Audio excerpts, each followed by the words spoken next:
spot where we gather is the traditional land of the Three Fires Confederacy, the Ottawa, Potawatomi, and Ojibwe. We also recognize that this land is now home to the Delaware Nation. This land was settled through the McKee Purchase Treaty of 1790, and we as beneficiaries of the treaty must recognize our responsibilities, including our collective responsibilities to the land and water. Mr. Acting Chair, we have 7 members of council that are absent this evening. Councillor Anderson, Councillor Harrigan, Councillor Hall, Councillor Carmen McGregor, Councillor Allen, and Councillor Wright. We do have Mayor Caniff participating virtually, so that leaves us with 11 members of council this evening. So I just remind everyone around the horseshoe, and including Mayor Caniff, that if you have to leave the room, to be mindful that we still have quorum, otherwise we will have to stop the meeting. I will pass it over to you, Mr. Chair. Thank you, and I'll be acting chair tonight. Mayor Caniff is recovering from eye surgery, but is still participating in the meeting, so we wish him a speedy recovery. The rules for the council meeting. The municipality of Chatham-Kent supports open meetings that welcome debate of public policy issues in an atmosphere of inclusiveness, integrity, civility, fairness, and respect for differing points of view.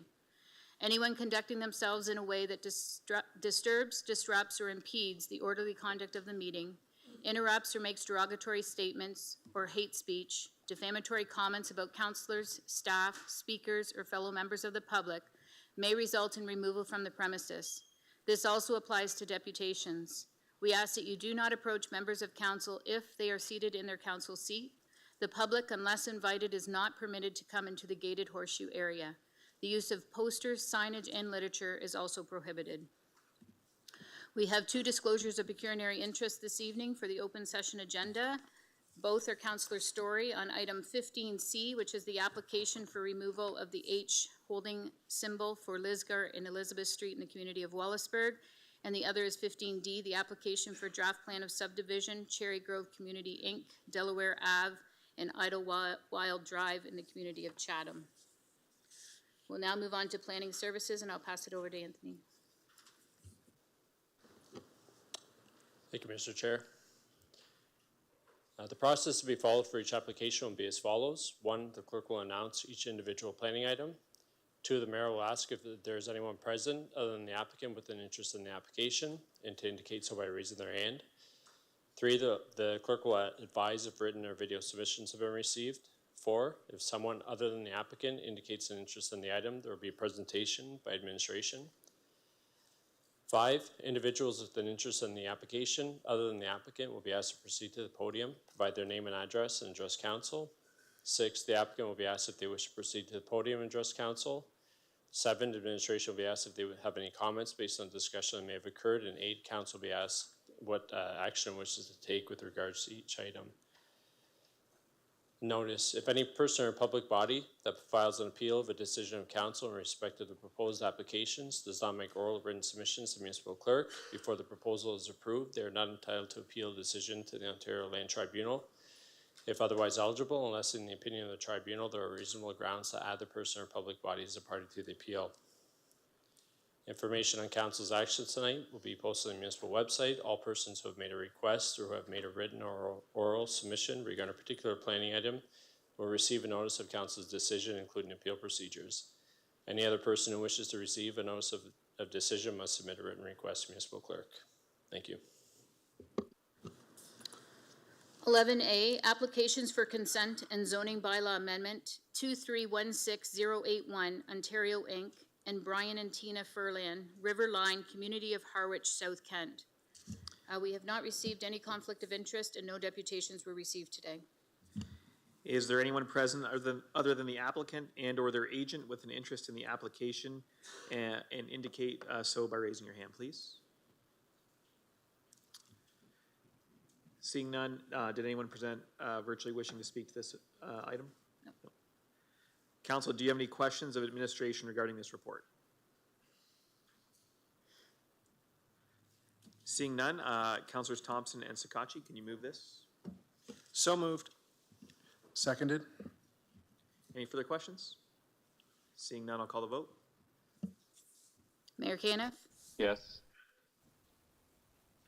All votes are in. Motion passes 11-0.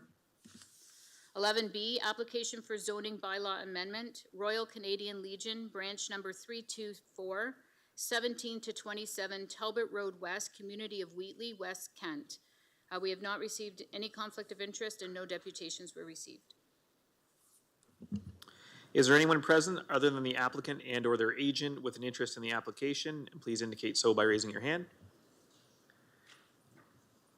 Seeing none, does council have any questions for administration on this report? Councilors Doyle and McDonald, can you move this report? Happy to move that. I'll second. Any other questions? Seeing none, I'll call the vote. Mayor Caniff? Yes. All votes are in. Motion passes 11 to 0.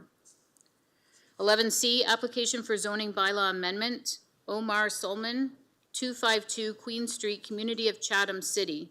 No conflict of interest and no deputations were received. Is there anyone present other than the applicant and/or their agent with an interest in the application? Please indicate so by raising your hand. Seeing none, does council have any questions of administration on this report? Seeing none, councilors Crew and Story, can you move this? So moved. So seconded? Any further questions? Seeing none, I'll call the vote. And Mayor Caniff? Yes. All votes are in. Motion passes 11 to 0. And the last planning application, 11D, application for zoning bylaw amendment, 11410598 Canada Incorporated, 50 Indian Creek Road West, community of Chatham, South Kent. There were no conflict of interest, however, received several deputations, so I'll ask that planning services do a presentation. Thank you, Mr. Chair. So the municipality has received an application for zoning bylaw amendment concerning property located at 50 Indian Creek Road West in the community of Chatham, South Kent. Subject property is approximately 2¼ acres in area. It's currently vacant. It's located on the south side of Indian Creek Road West, opposite LaCroix Street. This property is designated residential area in the Chatham-Kent official plan and zoned residential low-density first estate. Just to give some context to council, subject property is identified in the red circle in the middle of the screen. This is a zoning map, so all lands zoned by the zoning bylaw. To the south, just to describe surrounding land uses, to the south of the subject property is vacant agricultural land. To the west, directly west, is the Links of Kent Golf Club.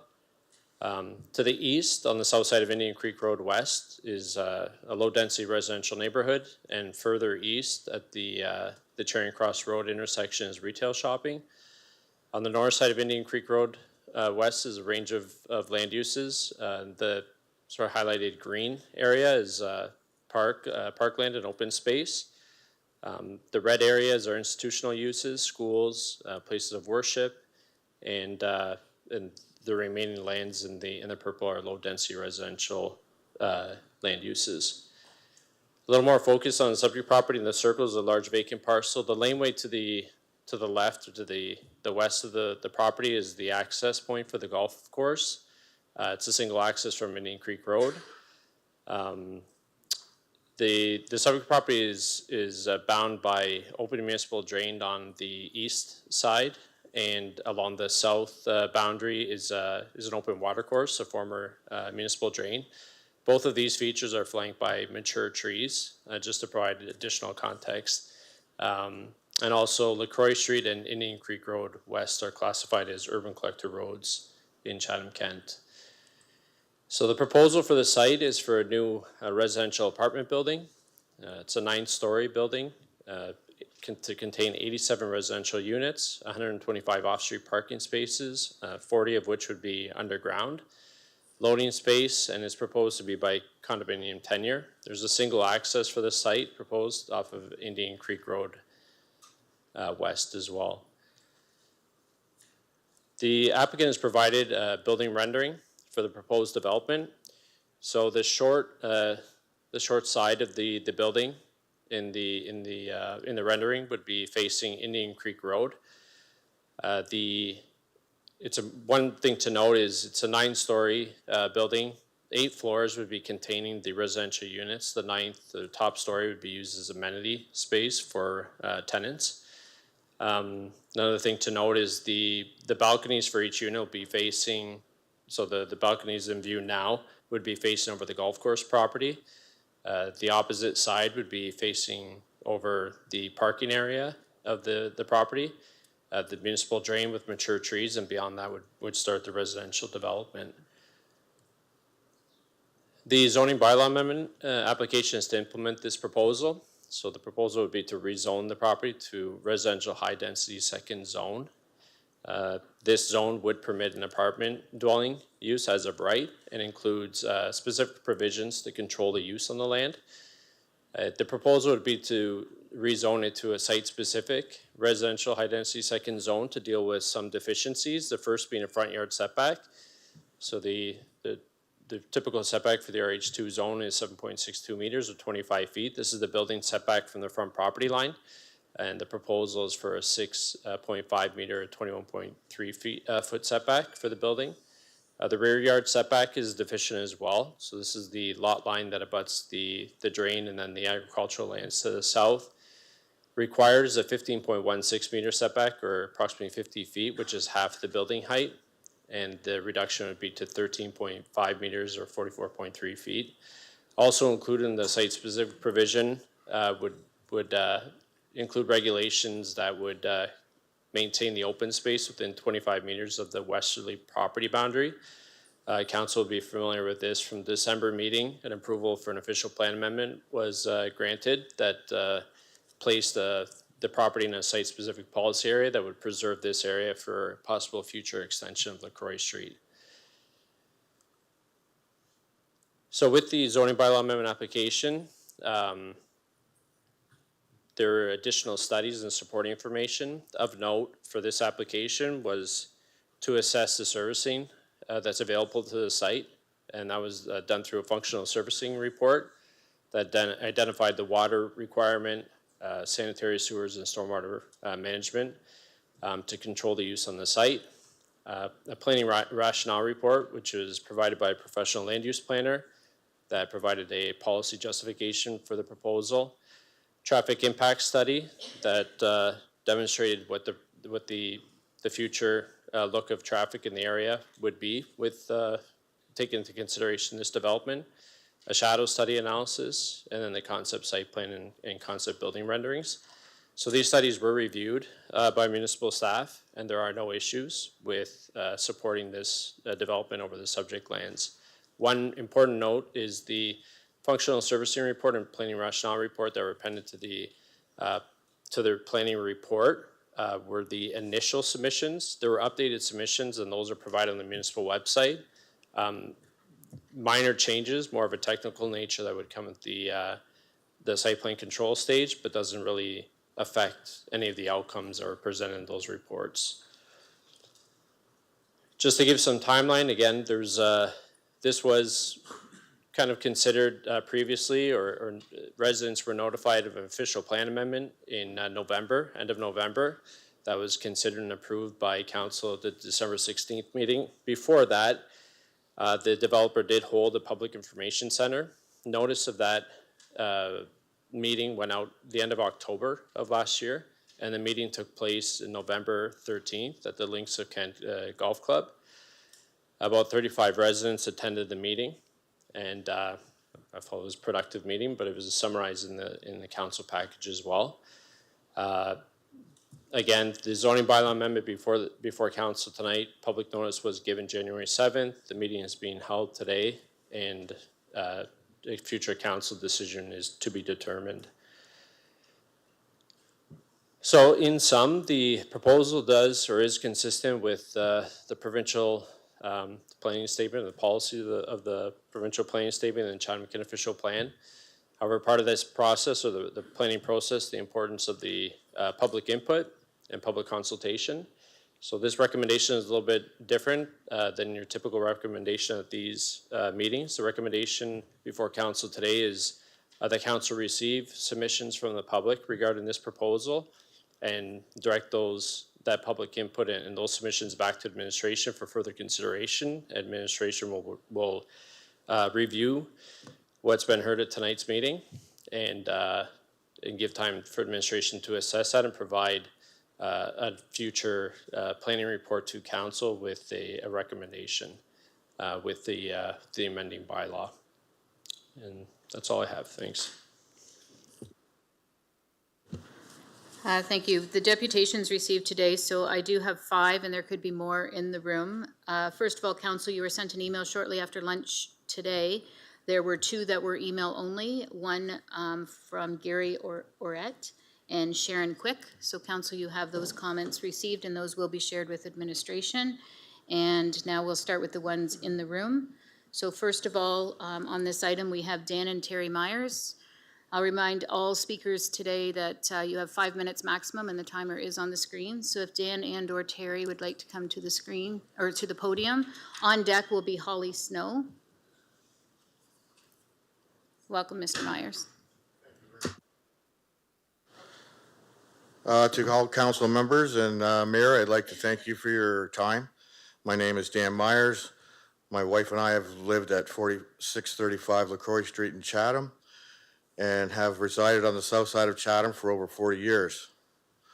We're here to express that we are strongly opposed to the erection of a 9-story condominium at 50 Indian Creek Road.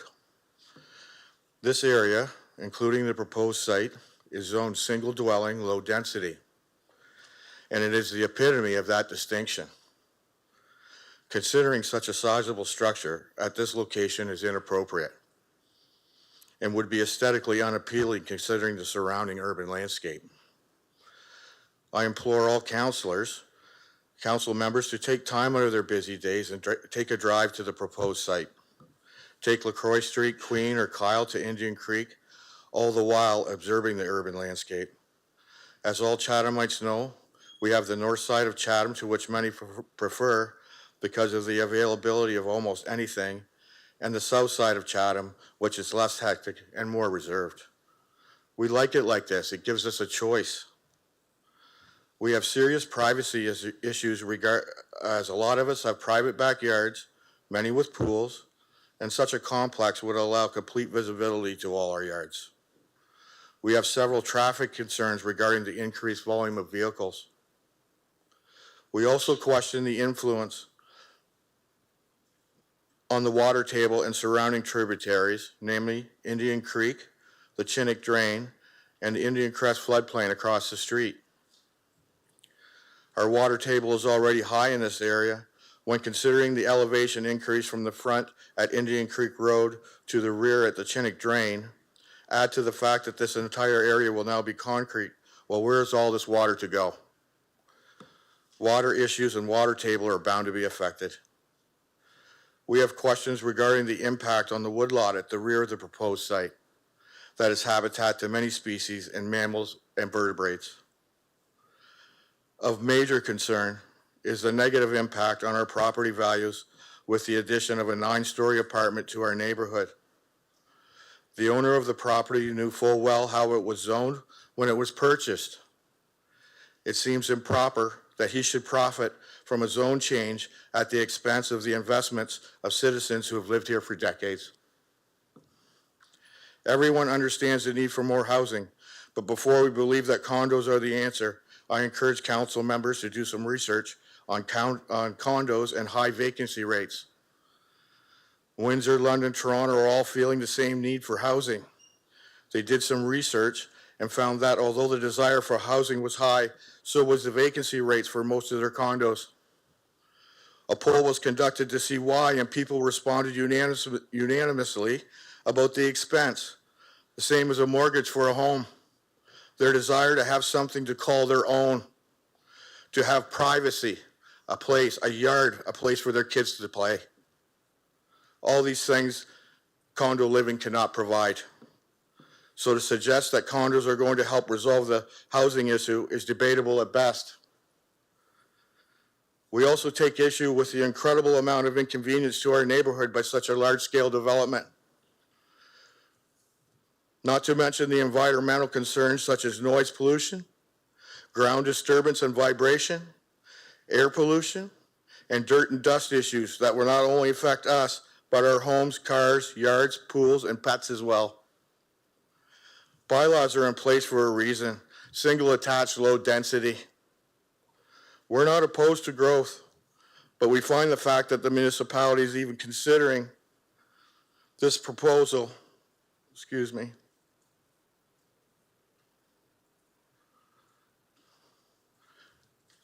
is even considering this proposal for a 9-story condominium in a highly respectable neighborhood egregious and absurd.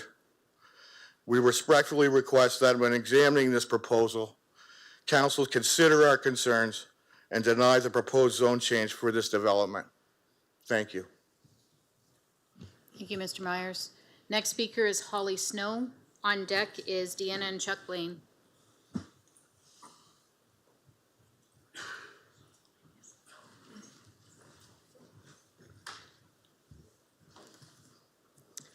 Good evening, Council. My name is Holly Snow, and I live at 31 Indian Creek Road West for just shy of 13 years. I'm here in opposition of the proposed apartment at 50 Indian Creek Road West. My neighbor Catherine will speak later on the infrastructure and traffic implications of this location, which we all feel. In addition, there have been no traffic studies in this area or environmental studies done to know the true impact that this will have on our area. We'd also like to bring to light the number of community members that were notified of this change. Only 12 households were notified that this large apartment were going to be put up. So we as community members had to go out and notify additional households. With such a huge community impact, as well as the future issues that this could hold for most of our neighborhoods, my house, 1 block, was the furthest away that was notified. I also have a letter from someone that wasn't able to make it tonight that I would like to read. One of the neighbors that wasn't notified but did go to the community meeting in the fall. From Chris Shorts, who lives just around on Algonquin Drive. It says, my wife and I, along with many other concerned neighbors, attended the open house for the proposed Creekside Condos project. The first step in the process, as we understand it, is a zoning change and setback exemption, which we, and by the sounds of it, most of the crowd in attendance, are not supportive of. A large 9-story high-density apartment complex is not suited for this lot, as it does not complement the existing residential landscape and is not in the best interest of the local residents of the area. Such a tall and large structure on such a relatively small lot is out of the ordinary for South Chatham, as most of these types of structures, like the ones on Park Ave, are not nearly as tall. Such a large influx of residents at this one site will also raise serious concerns regarding traffic flow, congestion, and the general safety given the proximity to the high school and elementary school just down the road. There also seem to be other questions from the room regarding shadow studies, security, and environmental concerns, which still need to be addressed. We are concerned that the rumors are that the deal has already been given the go-ahead before it's been vetted through the necessary process without the input of the impacted residents. We certainly hope that this is not the case and look forward to participating in all related matters dealing with the approval process. We're not opposed to incremental housing projects, but a much smaller development of townhouses or a smaller condo footprint would be much better suited for this site. We urge you, as our duly elected representatives, to listen to our concerns and not approve this proposal. We appreciate your attention to this matter and look forward to further opportunities to participate. Chris and Claudette Shorts, 51 Algonquin Drive. In conclusion, please think of how this will impact our community and precedent it will set for other sites like ours. For builders outside of our community to come in and profit off the backs of our community. Thank you. Thank you. Next speaker is Deanna and Chuck Blaine. On deck is Catherine Martin.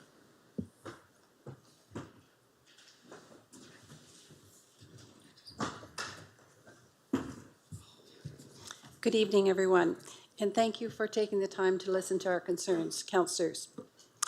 My name is Deanna Blaine, and I live at 631 LaCroix Street. We've lived there for 37 years. It's the second house from Indian Creek Road. Of course, this vacant land on Indian Creek needs to be developed to accommodate more housing for Chatham-Kent, but it also needs to blend with the current neighborhood. Of course, we are open to change within reason. These are my concerns. The traffic. The corner of Indian Creek and LaCroix can be very busy. There are 2 large schools and a daycare there, which from 2 to 4, there are many buses, many parents picking up kids, and with the development down Indian Creek Road, there's a lot more traffic than we had there 15, 20 years ago.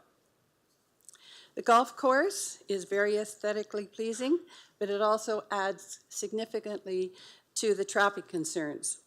Many choose to golf and socialize, go racing down Indian Creek Road, racing down LaCroix Street, and we've witnessed and heard these cars many times. On our front porch, we witness cars driving straight through the stop sign, not stopping. We call the police find the car. If we can't identify the driver, nothing happens. In December of 2024, there were 2 such accidents at that corner, cars driving straight through. If this development was built, we have wonderful walking paths on the south side of Chatham, like you were saying, very different from the north side. But how would they get there? How do you get across Indian Creek Road? There is a stop light at Queen Street and nothing else until you get to Howard. How do you get across the road? Right now, we dodge the traffic to get across the road. All those people in that building would not have access to get across the road. So definitely something would have to happen at that corner to accommodate the walking traffic. The builder is proposing a 9-story building on a 2-lane road that is already very busy. We understand that the builder and the city stand to gain financially through this proposal, and that's realistic and reasonable. However, the height of the building is not. The new buildings on Park Ave are aesthetically pleasing, and they're 6 floors high. The new building on Grand Ave East is also very aesthetically pleasing, 6 floors high, and it also does not infringe on any established neighborhoods. The newer buildings on the river are higher. I'm not sure how many floors they are, but again, they do not infringe on current neighborhoods. The townhouses on Tweedsmuir West would be a perfect fit for this area. We can't perhaps have that, but there's certainly a demand for that housing style, with so many retired people, as you know, coming to Chatham-Kent, because it's been advertised all across Canada what a reasonable place Chatham is to retire. And this can be verified through the Chatham-Kent Realtors. If the need to have a higher density population is that great, we certainly hope that you will consider the needs of the people above the financial gain of the builder. There must be a resolution that is not so invasive. I appreciate your open-minded attention to this matter. Respectfully, Deanna Blaine. Thank you. Thank you. Next speaker is Catherine Martin.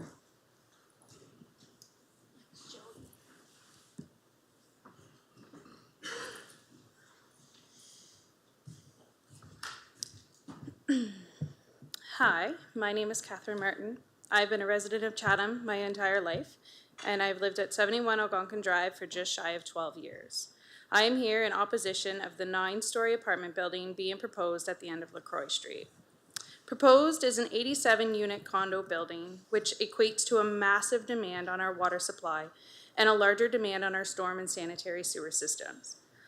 I've been in the underground infrastructure sector for nearly a decade, and I am certain that the current infrastructure underground cannot handle what will be required, as it has been municipally planned to remain as low-density residential. This will lead to major upgrade requirements to handle the load from one single property. Those upgrades, as we all know, fall on the backs of the homeowners in the direct community surrounding it. So my taxes will increase again, on top of the mind-blowing 5% they already are this year. If investors are proposing to upgrade their infrastructure at their expense, this is still not a reasonable solution. I'll explain. If you take a fire hose and you put a garden hose in the middle section of that, the fire hose will not perform properly. So the investors can upgrade their infrastructure, but without the city upgrading the entire run of those utilities from source to service, the system will still not function properly. This alone shows how an investor from out of town is coming into my neighborhood looking to make major financial gain off of my back. Every letter in favor of these condos are from those who cannot see these condos from their comfortable homes, as they do not live within miles of them.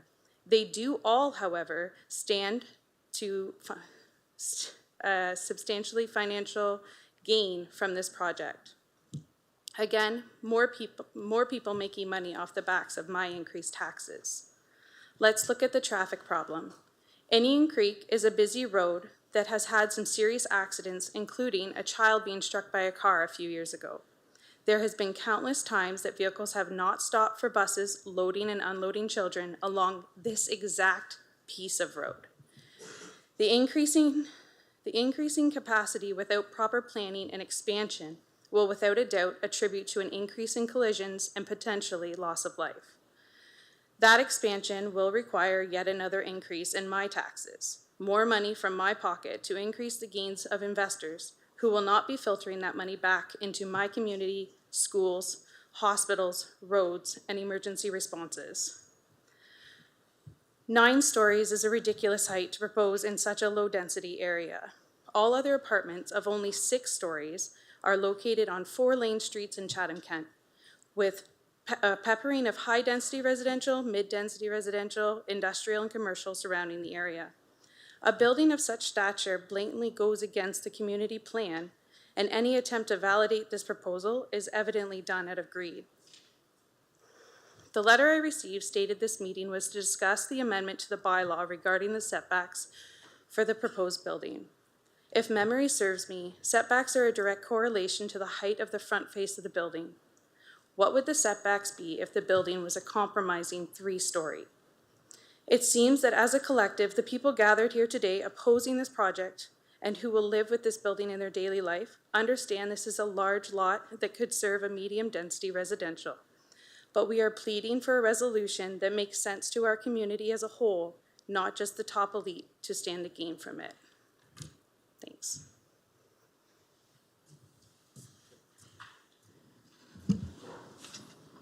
Is there anyone else present other than the applicant and/or their agent with an interest in the application? If you are here and you'd like to raise your hand, you can proceed to the podium and just state your name, and you can provide a deputation in 5 minutes.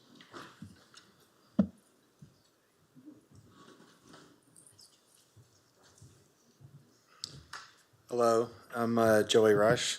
I live at 24 Indian Creek West. Good evening, council members. My fellow neighbors have pretty well brought up the points Ed wrote down. One of the things I wanted to talk about, I talked to a local real estate agent about resale value on our homes down the road, how it's going to impact us. He said basically a new homeowner, that's one thing they take in consideration. Are they going to be buying a home beside a high-rise building? And it sounded like it had a negative impact on the neighboring homes.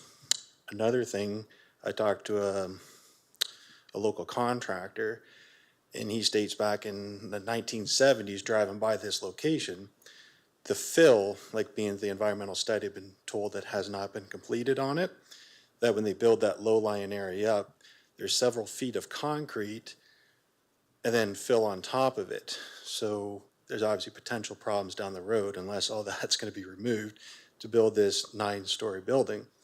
There's multiple buildings. There's one on Merritt Ave that Chatham-Kent's having lots of issues with now. I believe it's right beside the CAW hall, having issues sinking, cracking the sewer pipes. So what's going to happen down the road as a taxpayer? Who's going to pay for that if there's issues down the road? And I guess my biggest concern is obviously what they brought up, like safety, 9-story building with them looking into people's backyards, and it's basically plopped right in the middle of a nice residential area, and it is a busy street to begin with, like the fellow neighbors brought up. So the biggest thing is like two is taxes. Is our taxes gonna go up because of this? And also resale of our properties. So, like I said, most of the points were brought up the fellow neighbors, so thanks for your time.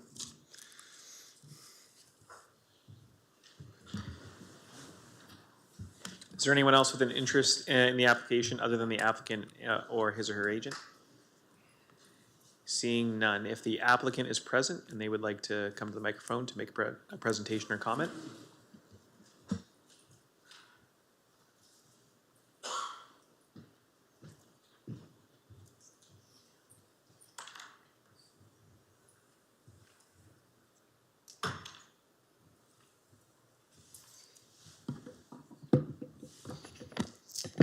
Good evening, Mayor, members of council.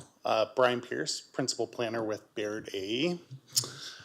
So before you tonight, we're pleased to present you with our zoning bylaw amendment that we've been working feverishly with municipal administration over a series of years to get to where we are today.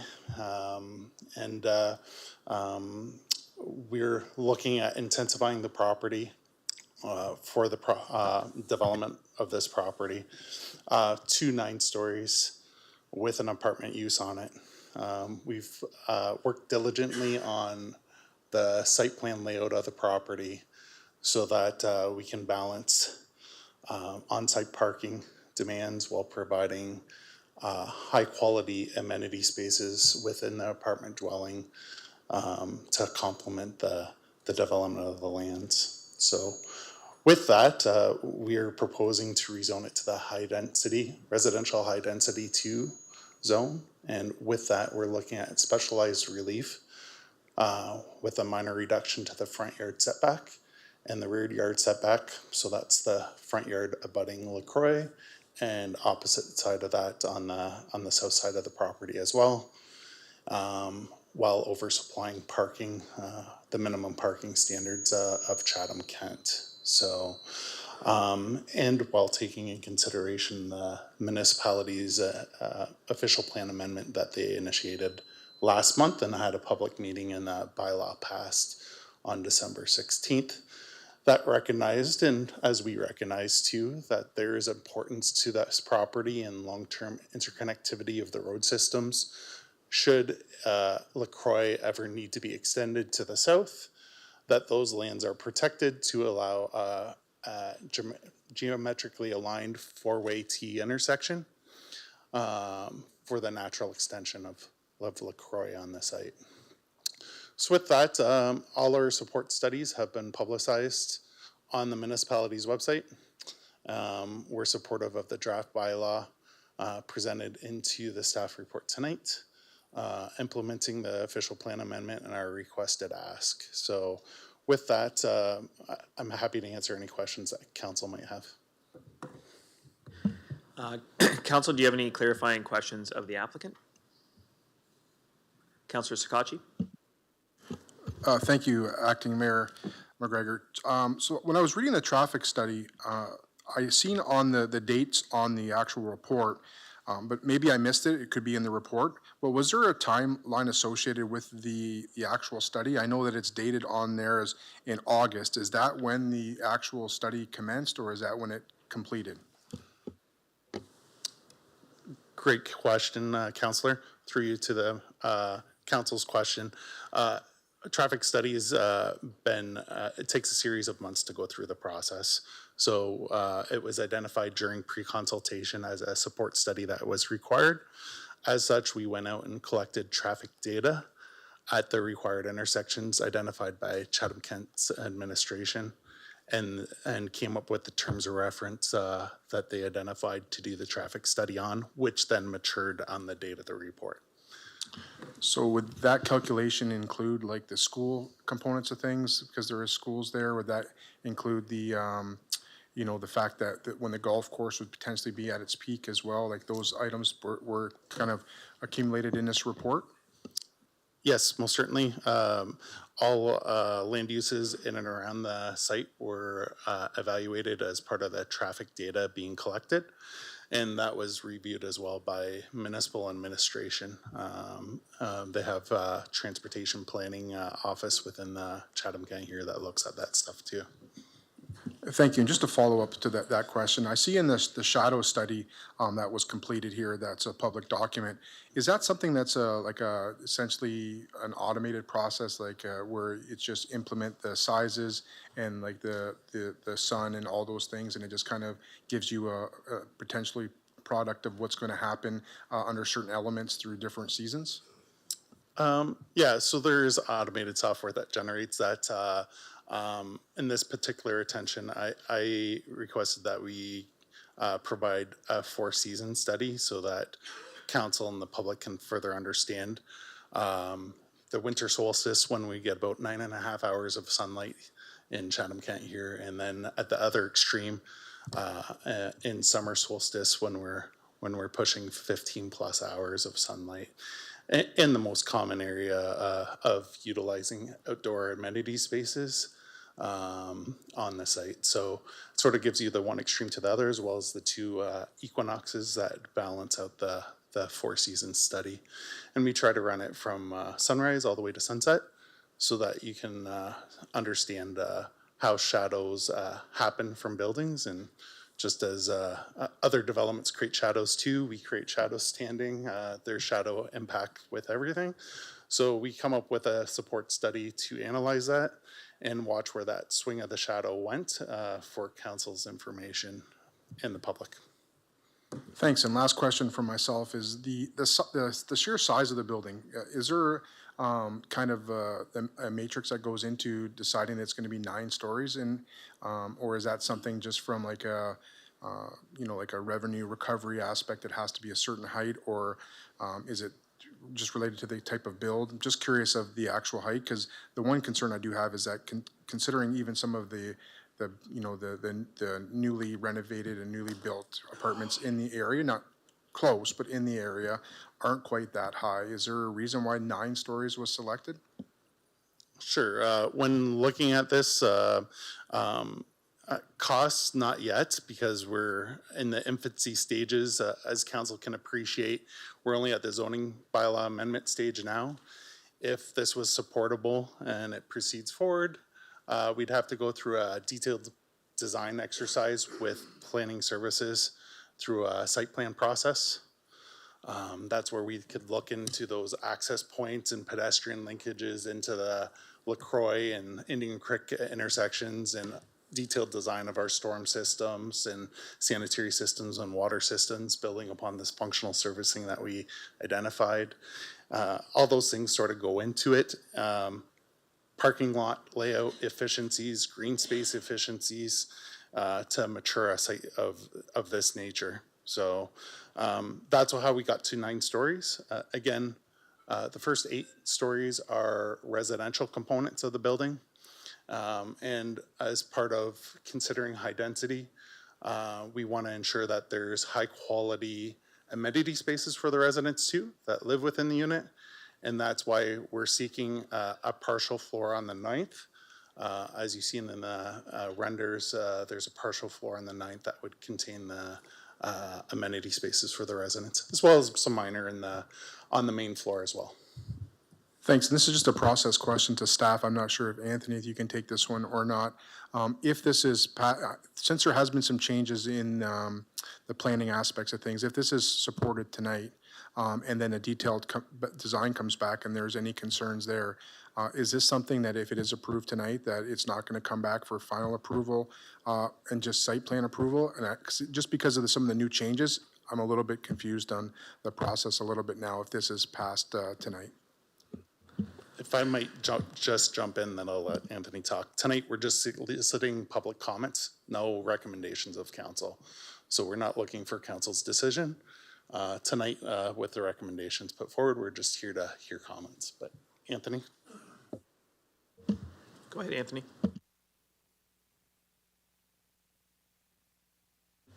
Thank you, Mr. Chair. No, I have nothing to add to that yet. If you Just- have, yeah, if you just need to- clarity on the recommendation, happy to. Okay, just because my concern is that there are some concerns that I think are very valid. So I want to make sure by today, the approval components of things, that we have the opportunity to look at the technical aspects before, like, we fully approve this site. And I just wanted to be clear that that would be the case for council, to have that opportunity to ensure that these technical aspects are answered. Yeah, so again, yeah, the recommendation before council is to receive comments and provide those comments and possibly direction back to administration for further consideration. So if there is something specific you'd like administration to consider, then it's good to know. And in the future, at a future meeting, we'll bring back another recommendation for approval or refusal. Okay, well, my comments that I would appreciate to be taken back is the height of the building, for sure. If that's something that can be looked at, because I agree, I think 9 stories is quite high. Comfortable with an apartment building there, for sure, but 9 stories is pretty high. But that said, I'd like to see that come back, if that's possible, for at least consideration.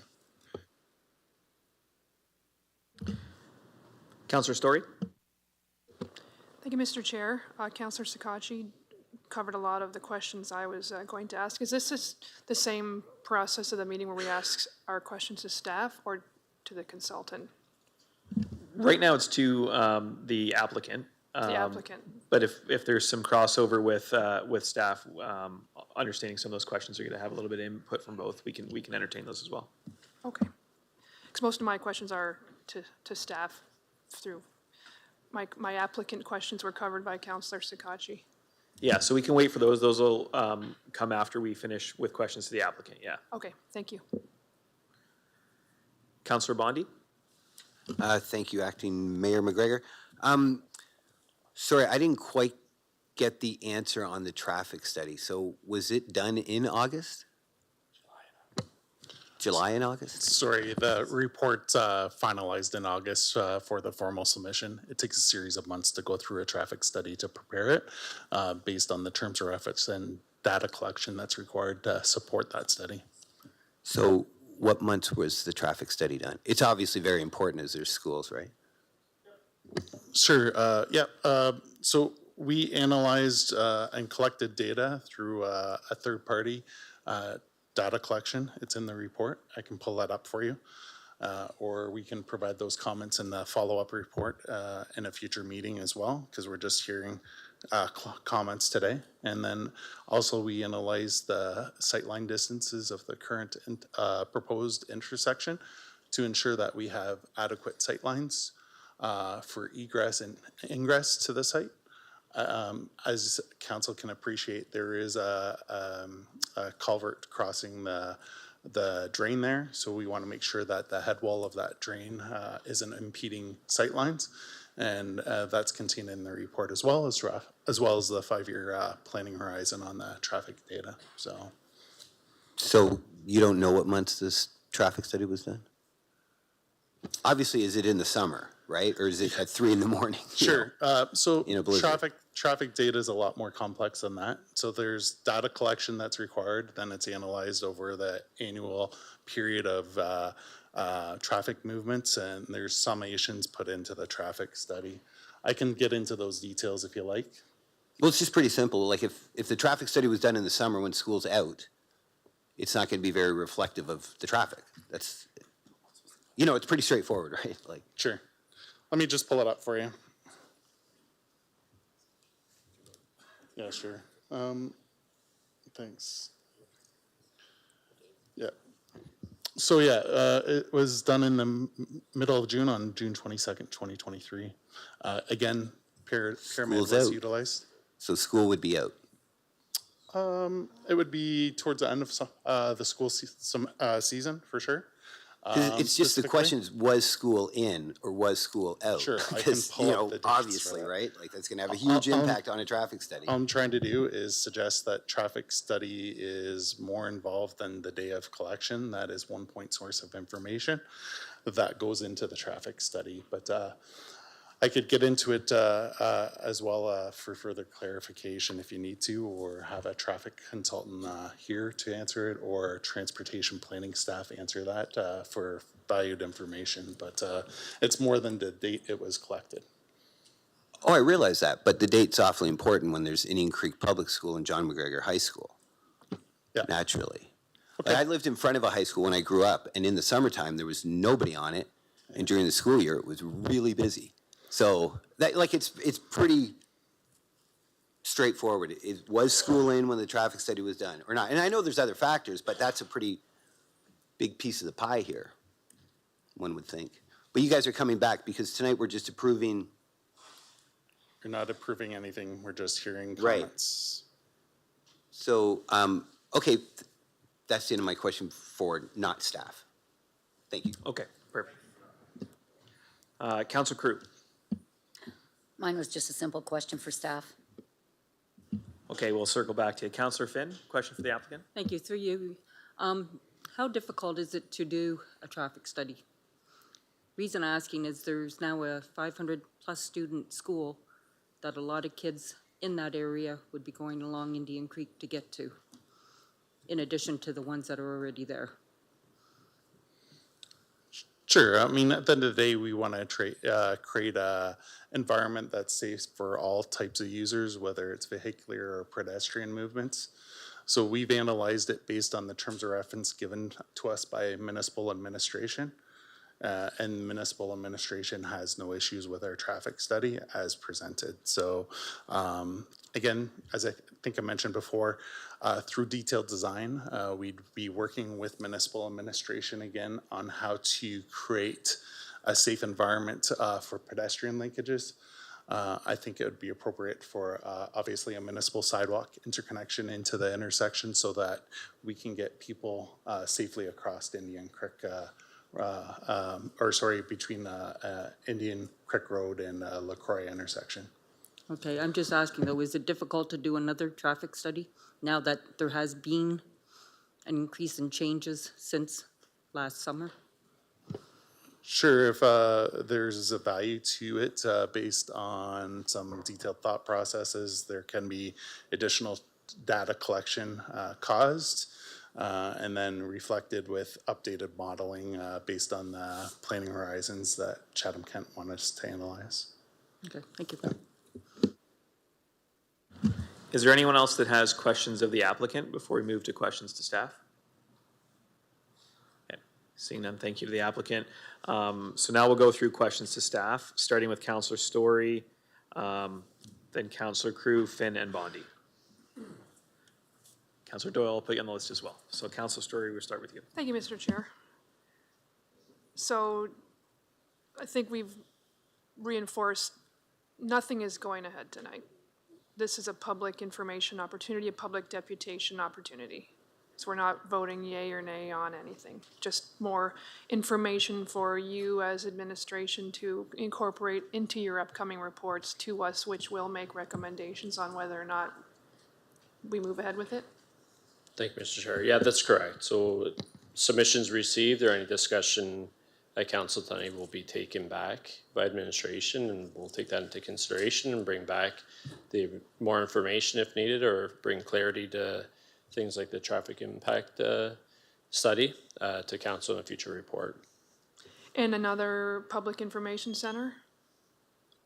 Like another public meeting in addition to a council meeting at like an off-site location, or has that not been decided yet? So I think that would be worthwhile if that was possible. Yeah, so this meeting here is the public meeting, so that satisfies the requirement under the Planning Act. The intention of administration is to bring back a recommendation to a future planning meeting that will continue to allow deputations to be received unless different direction is given from council.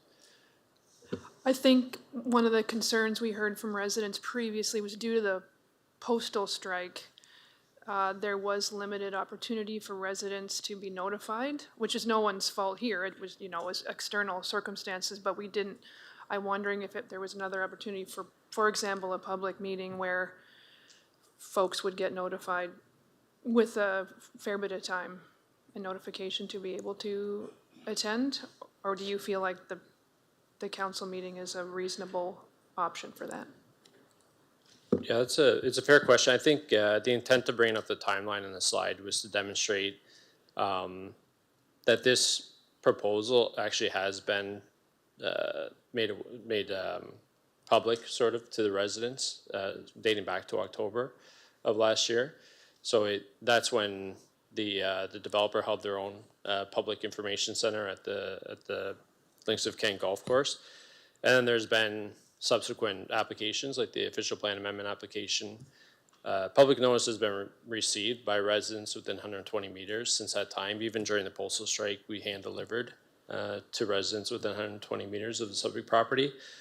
My professional opinion would be that adequate notice has been received along the way, and it's been covering several months. So I think that everybody's had a fair opportunity to be aware of what's being proposed. I wouldn't recommend a public information center outside of the public process that we're in right now, but definitely open to any direction the council may have on that. I think it would be reasonable to add that to the process. I think adding to Councillor Finn's point, an updated traffic information study, now that the additional school is in that quadrant, being able to present that to the residents, especially because my understanding is that with the hand-delivered notices, which I appreciate that additional effort because of the postal strike, that was within a few days ahead of the meeting. And council, that was also a council budget meeting. And I know council is not obligated to be at those public information centers, but I think it can be sometimes helpful to listen to the public feedback. So I think in the interest of accountability for this development, which clearly has a fair bit of public interest, could I make a motion to have another public information center, or is that something the applicant has to do? Can add a number 2 to the motion that is on the screen right now. If it's a friendly amendment, actually, we didn't take mover and seconder yet. So, Okay. yeah, you could add a number 2. Okay, is that, Councillor Bondi's has a question on that. I'm wondering if it's possible, as part of the next phase of this process, to have a public information center that would include an updated traffic information study. Is that an appropriate time to make that motion with this? We'll bring Ryan up for that answer.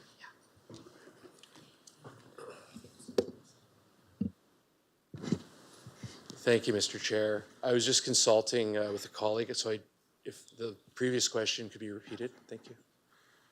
Councilor Story, could you repeat that question? Sure. Would it be possible, Ryan, if I could make a motion if this is appropriate context, to make a motion to request an additional public information center with sufficient notification, including an updated traffic study, now that the new school is in that quadrant and operating, so the public has another opportunity to review that information? Would that be a motion I could make in this process? Thanks. Yeah. Thank you for clarifying the question.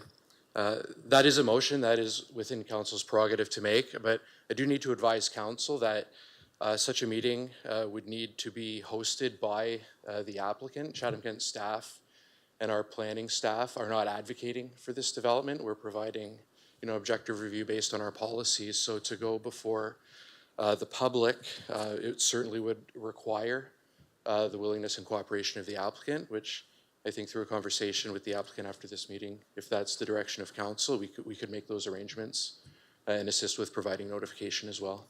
Thank you.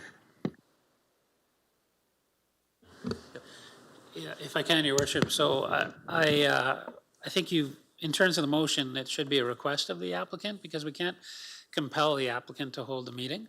I think all we can do is request of the applicant to hold a meeting. There will be a subsequent public meeting anyway, which I think was already answered, which will be when council ultimately makes their decision. So we can certainly ask the applicant, but as you heard our staff already indicate, in terms of the Planning Act, they've already met the requirements, so it'd have to be in the form of a request. I think it's an appropriate motion. Just understand that the applicant may choose not to honor that request.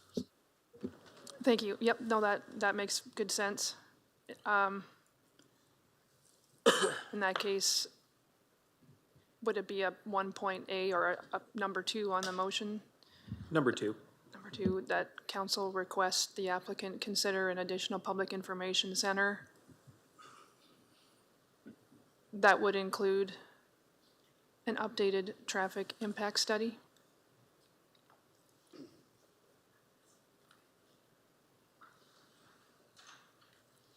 Thank you. So, and I don't want to speak for the applicant, that's up to them, they're here. I think the challenge with the updated traffic study is that will cause likely a significant delay. If, maybe Counselor, you can talk about what exactly you're trying to get to by the updated part. Are you just saying more details about the traffic study? Because I think the consultant indicated that there was more data than just a June 27th date, and sounds to me like people probably want to know that. Certainly Councillor Bondi wanted to know that. So if it isn't an updated study, perhaps it's, and I'm just throwing this out there, Councillor, it's your call, but perhaps, you know, providing more details about the traffic study at the session, it's your call, just a suggestion. I appreciate that. I think it should be updated because since that study has been done, that new school has opened. When, if I'm understanding, the June traffic study was done before St. Teresa School was open, and so that's, I think, an additional impact that wasn't part of the original study that I think would be a reasonable update to that during school. I mean, I trust the consultants that are doing the traffic impact study. They are experts in that. I trust they would properly follow that, but I do think with the addition of that new school and the increased traffic with that school, it's a reasonable opportunity to update that traffic study because that data is not entirely complete now. So that would be my position if council supports it. Thank you.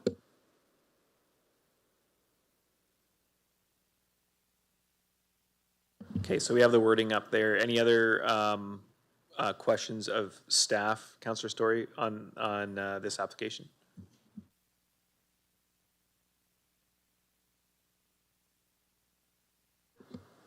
I do have more detailed questions, but I think they're appropriate for when it comes back to council the next time. Thank you, Mr. Chair. Councillor Crew? Thank you.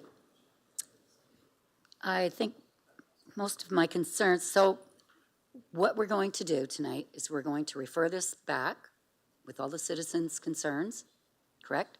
And then you're going to look at them and bring us back details around those concerns, whether it's infrastructure, traffic studies, that type of thing, correct? So you're going to bring us all the information we need to make this decision based on citizens' input. Jerry. Yeah, that's the intent of the recommendation. Okay. That's correct. All right. So you've heard all this information about concerns around timing of the traffic study. You know, was it reflective of the concerns of today in that area with all the schools and all those, the different things, the high-low traffic times, months and things? So will you look at that and see if we need to have a new study? I'm not going to sit here and say we need a new study because I'm not a traffic expert. But when you look and you say, you know, the schools are different, things are different, maybe we need to have a new study. Is that what you would bring back? I can't speak to that exactly what would be brought back, but I think what the intent would be fulfilled here is that we're hearing the concerns. There's concerns from residents as well, so we'll take that back and we'll have that discussion with our engineering department. They'll have a look at the traffic impact study and determine if any. Right. I'm not saying I want you to bring it back. I'm just saying you're going to look at it with the experts and. Absolutely. Yeah. Okay. All right.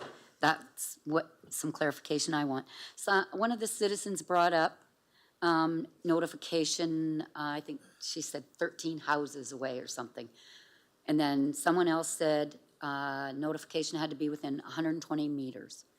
Can you clarify who gets notified when there's public meetings, when there's a development in a certain area?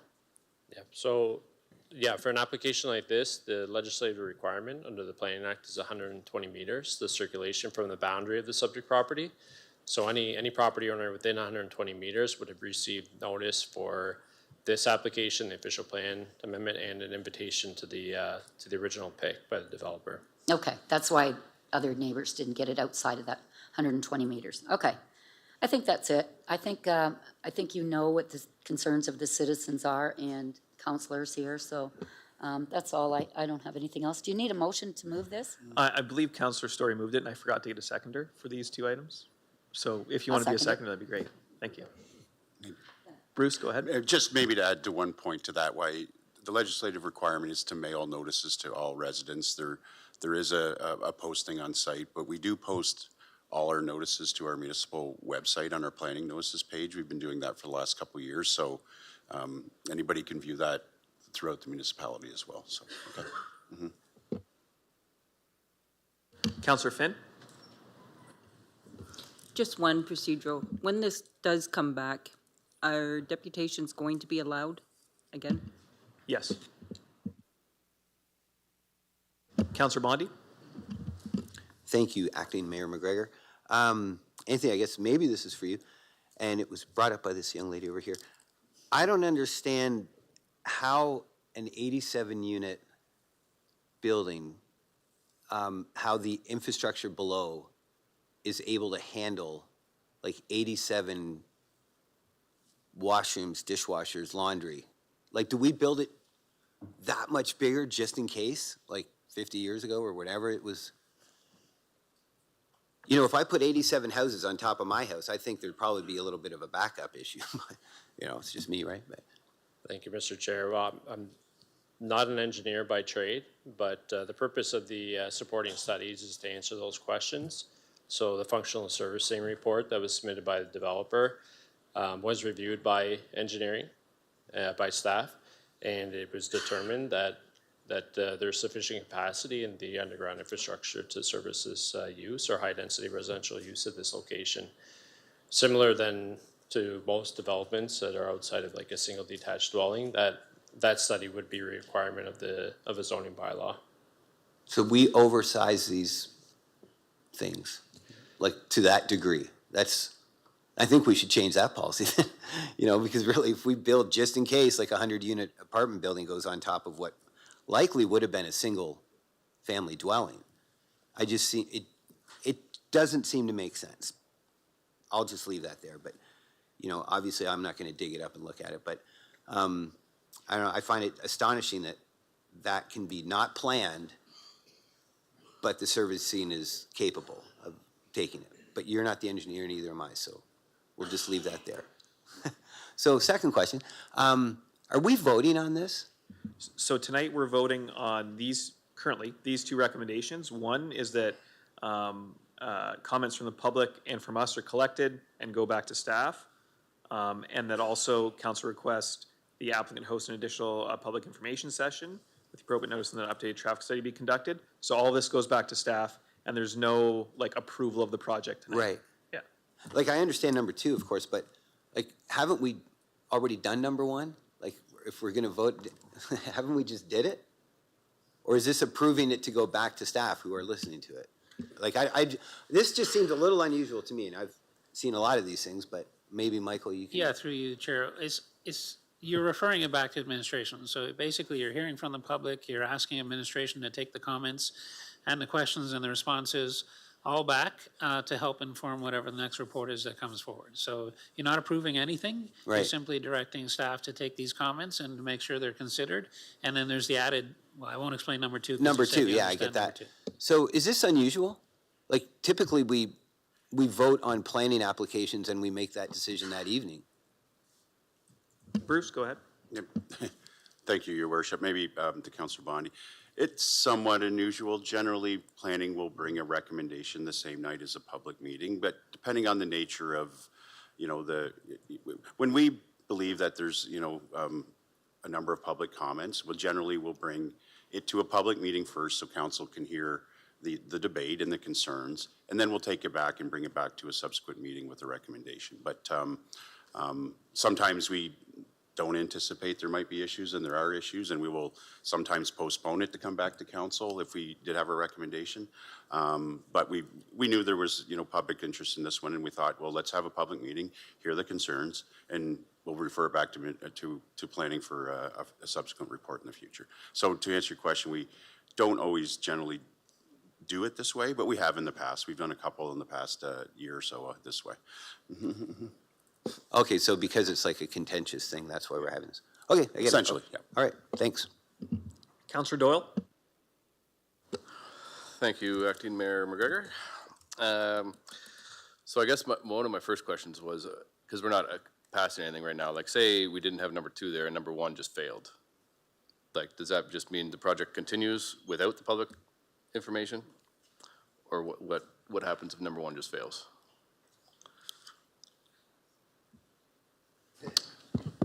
I'll jump in here, Ryan, if it's okay, Ryan. You're just asking what happens to number 1.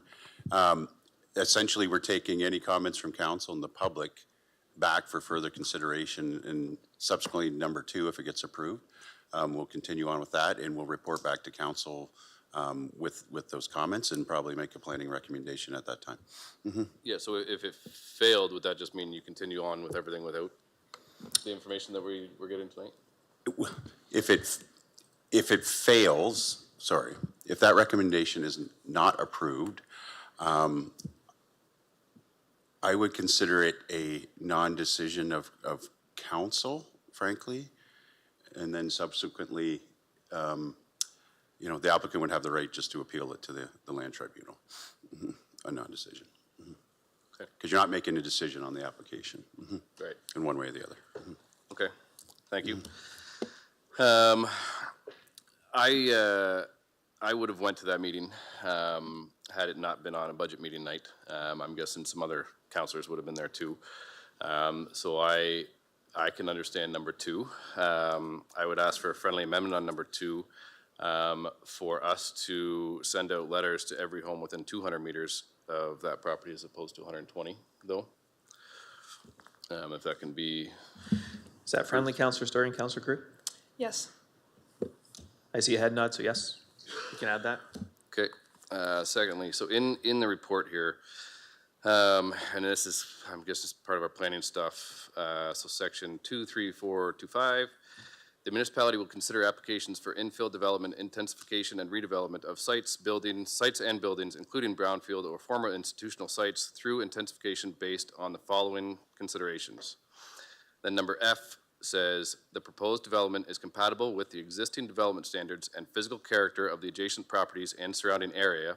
Specifically, intensification proposal should respect and reinforce the existing physical characteristics of buildings, streetscapes, and open space areas within an existing neighborhood, including heights, massing, and scale of proposed buildings, provide adequate privacy, sunlight, and sky views for existing and new residents, and screen any loading or service areas from adjacent properties for proposed developments that require such aspects.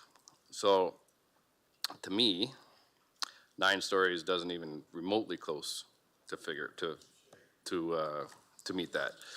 So I'm going to agree with every single deputation that was made tonight. I think 9 stories is way too high. I went to Indian Creek, I went to McGregor. I know that every area very well, and even for me specifically when it comes to the traffic, to go home, I go down LaCroix Street from coming in from town, and I used to go all the way down LaCroix to Indian Creek and make a left. Now, because that intersection for the most part is so busy, I make a left at Park Ave because I don't even want to go to that intersection. So to me, the traffic, and especially if it's got worse since then, the new traffic impact study makes perfect sense to me. There's no way I will be supporting to change a low density zoned property to high density. If anything, the max I would do is medium, and just in this location, I don't even know if I'd go that far. So that would be feedback from myself, is make this thing smaller, because it gets frustrating when you have somebody who buys a building knowing it's low density, goes through a decent amount of work. Like you said, this has been a couple years now. Like, what does our zoning do if anytime somebody buys a new property, they can just say, well, I don't care if it's low density, I'm going to put in a high density place. Like our planning when we did the planning back in the day, said low density. So why does a developer just get to come along and say, well, I want it high density now, and we're just going to change it? So I don't agree with the proposal whatsoever, unless it's smaller. And yeah, they only had notifying 12 people of a 9-story building.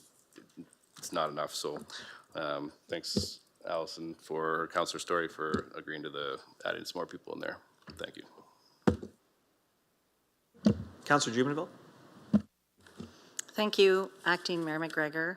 I just have a question, a planning zoning question. How high could this, a building like as this stature go if it was medium density? Like how many stories could it be? I'm just curious.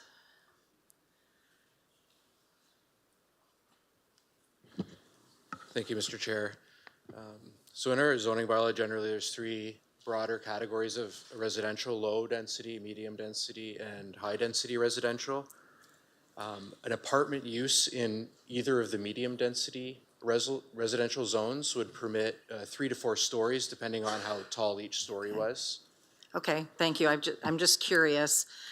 Councillor Doyle basically said most of the things I was going to say. I just don't think this fits into the master plan because it doesn't, a 9-story building does not fit into this residential area. And so I don't support this as it stands. I realize we're not actually voting on anything tonight, but if we don't support it as it stands, I'm just confused why we are reaching. We've already heard from numerous people. We received emails. I think the general consensus is that a lot of people aren't happy with it as it stands right now. Not saying that they're not open if it changed, but I'm still curious why we're seeking more public input that will probably be more of the same of what we've already received. So if we said no tonight, I just want to make sure I understood. If we voted number 1 down tonight, I'm sorry, Bruce, could you clarify what that would mean if we voted against this completely? My read of it, I think if council is going to vote down 1, I would suggest a second motion that council refuse the applications in principle, because otherwise it's a kind of a default to suggest if you're not going to refer this back to administration, you're telling us to kind of stop and not bring the applications forward. So under the Planning Act, council has so many days to make a decision on a complete application. If you do not, the applicant then has the right to appeal the application to the Ontario Land Tribunal, which will hear all the evidence on its own without any council decision. Okay, thank you, that clarifies it. So I probably won't support it because I don't support it at all, so I probably won't even support this because in my mind, what's the point of it? So, but thank you. Thank you for answering all the questions.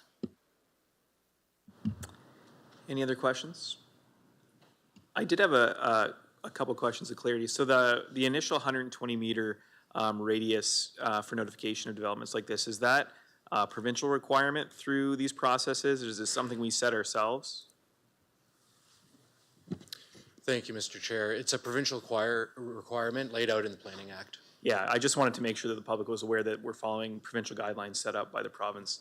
And I do appreciate, there's been some questions about this process, particularly number 1. And I know our history in a lot of these similar builds is that we would get to this process, we'd refer it back to council or to administration for a bunch more information anyway. So having it set up this way, I think, is more helpful to gain some more community feedback. And sort of as to some of the comments about the usefulness of that approach, I think that all of us know the province's priority in densification and what they're looking for in developments in Ontario and the type of developments they're going to support. And I think our opportunity around this table is to make sure that we can provide some opportunity for public feedback in that process.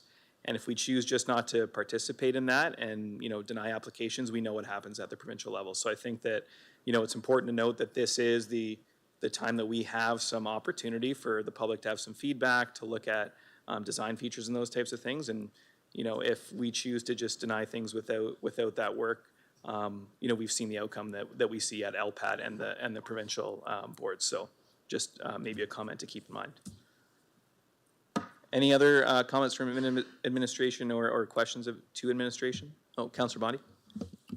Thank you. Can we vote on them separately, please? Sure. Okay, seeing no other questions, we will vote on Although I guess if we vote on them separately, we really don't have to do number 2 if number 1 fails, but we'll still separate them. Okay, so we'll vote on number 1 to begin with. Just need to give Meredith a second to get it into the system separated.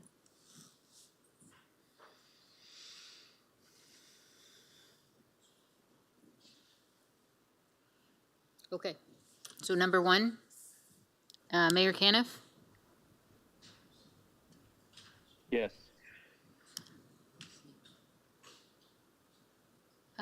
We have 10, we're missing someone. I can't tell with all the empty seats. Counselor Thompson, I don't have you yet. There we go. All votes are in, motion passes 8-3. And we'll vote on number 2 now.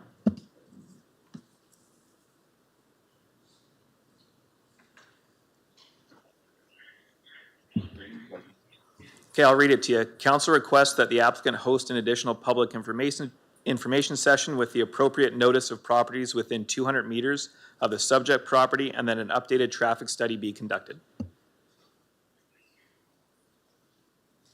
And Mr. Mayor, how do you vote? Yes. All votes are in, motion passes 11-0.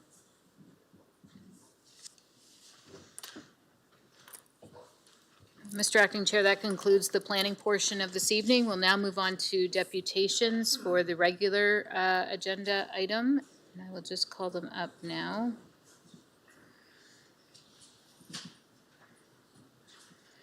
So we have received 3 deputations with regards to 17A, the offer to purchase on part of property identification number 009381057, Post Point Lane, Community of Erio. I'll just remind council that one of the submissions is from Sherry Bryant, and it was emailed this afternoon shortly after lunch. And the other 2, I believe, are in the room now to speak to the same item. Tom Askew. I didn't hear back from him if he was email only, so he must not be present. So that is another emailed deputation. Therefore, we have 1 present. Is Sandra Jones here? Come forward, Sandra, please, to the podium. And I'll remind you that you have the same 5 minutes.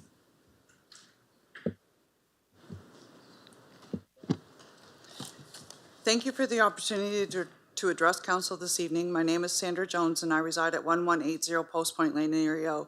We've been full-time year-round residents for just over 20 years. I wish to address the item on this evening's agenda, the offer to purchase in Post Point Lane. This item was brought to council in November 23, but it addressed the proposed sale of many waterfront properties in Erio, not just one specific piece. I would challenge each councillor prior to your voting, are you familiar with where this property is? Have you examined the property lines of the adjacent and surrounding properties? Are you aware of the conditions that are present on our road in order to make an informed and fair decision for those that will be affected by this sale? Because staff have been negligent and have allowed unauthorized encroachments, alterations, blockages, personal storage, and restrictions to the water access points in Erio to continue for extended periods of time, you internally are responsible for the disputes these wrongs have created. You internally have created these conflicts by not enforcing compliance with your own bylaws. Where to begin on this issue? The wrongs and dishonesties that have been allowed over the years are far too numerous to mention. I would need an hour to address them all. I wish to publicly thank Councillor Thompson for his fortitude over the years to fight against wealth and favoritism for what is unbiased, just, and fair for all. Administration and our mayor have overruled us based on internal influences on multiple occasions. The lack of fire hydrants to service Post Point Lane has been addressed many, many times, yet this again does not sway administration's recommendations to not sell this water access point. We have had 2 very devastating fires in Erio in recent years, and the lack of water access to has been mentioned by our volunteer fire department personnel. Our road is presently not wide enough to accommodate the fire and water pumper, trucks, etc. that would be required in an emergency, and I would highly doubt these vehicles would be able to reverse the length of the road during emergency situations. Snow removal is also a very large area of concern for us. We are presently serviced by a blade truck that pushes snow to the end of the municipal roadway. Please clarify and publicly declare where the snow will be pushed, as blocking our private driveway is absolutely not an option. This property was not listed for sale publicly. This in itself is very biased, as we all know there are many who would be interested to purchase this property. This is definitely not fair market value, as property on Post Point Lane sold in 2024 for $750,000. I myself and many others would gladly write you a check today for this ridiculously low price quoted. This lowball price also affects the amount of property tax dollars that will be collected year after year. We legally need to provide right-of-way access for 3 landlocked properties as well as easements required by various utility agencies to service them. I will be submitting a request to the municipality to have my property re-examined to ensure we are being treated equally and fairly, and we too only pay tax dollars based on the value of $17 per square foot for this right-of-way. The attached bylaw does not stipulate there will be no development opportunities as mentioned in the administration report. It is my understanding this clause stipulates there will be no building of any nature allowed on this property. Please clarify and update the bylaw to reflect this statement. You further state, at this time, no objections have been received with regards to this sale. I'm sorry, but this is an outright dishonest statement. Our mayor and ward 2 councillors can publicly acknowledge the multiple number of objections they have received with regards to the sale of this and all water access points in Erie O. At the September 2024 Erie O Community Association, there were approximately 50 residents present to express their opinions on this matter. And please note this meeting was held after many seasonal cottage owners had closed their properties and therefore were unable to attend. How many more oppositions would have been heard if this subject were brought up during a summer meeting? I request that you strongly consider not selling Part 3 of this proposal. The sale of Part 3 would mean our private drive, as well as the drive directly across from us, would be the last turnaround points on our road. I would question if these driveways were intentionally not depicted on your attached map of the area. If you allow this sale to proceed, I request that you force the removal of all encroachments along the total length of Post Point Lane and return it to the 35.6-foot boundary that the municipality owns. This would return it to a 2-lane and thereby allowing a 3-point turnaround point on the public roadway rather than forcing the use of our private properties. If this is not completed in a timely manner, I will be petitioning to the municipality for year after year upgrades and restoration of our driveway as it has been and will continue to be damaged and destroyed by public use. Proceeding with this sale validifies the power of internal influences upon our municipal governance. The public deceit, nepotism, and back pocket money are true displays of why there are currently petitions for the community, for other communities to leave this municipality of Chatham-Kent. Thank you. Thank you. Moving on to the consent agenda. The following reports have been pulled from the consent agenda to be voted on separately. First item is 16A, the Cultural Plan Update Project 2025 has been pulled by Councillor Story. Item 16B, the motion of Councillor Story regarding transparency and accountability for the Deputy CAO position, pulled by Councillor Story, Councillor Sakachi, and Councillor Jubenville. Item 16C, the motion of Councillor Sakachi regarding affordable housing is pulled by Councillor Sakachi and Councillor Jubenville. Item 17A, offer to purchase part of property identification number 009381057 Post Point Lane, Community of Erie O, pulled by Councillor Sakachi and Councillor Jubenville. Item 18C, the re-implementation of the municipal telecommunications consent fees, pulled by Councillor Story and Councillor Doyle. Item 18E, the tennis dome facility update, pulled by Councillor Jubenville. Item 18G, the increase of contract approval limit traffic signal maintenance services, pulled by Councillor Story. And the last report, item 19A, the 2025 records retention updates, pulled by Councillor Doyle. Therefore, the remaining reports remain on the consent agenda. Item 14A, B, 15A, B, C, and D. Item 17B, 18A, B, D, F, and H. And items 19B and C. Thank you. Councillor Bondi and Councillor Jubenville, can you move the consent agenda? So moved. So seconded. Thank you. And I'll call the vote. Mayor Caniff? All votes are in. Motion passes 11-0.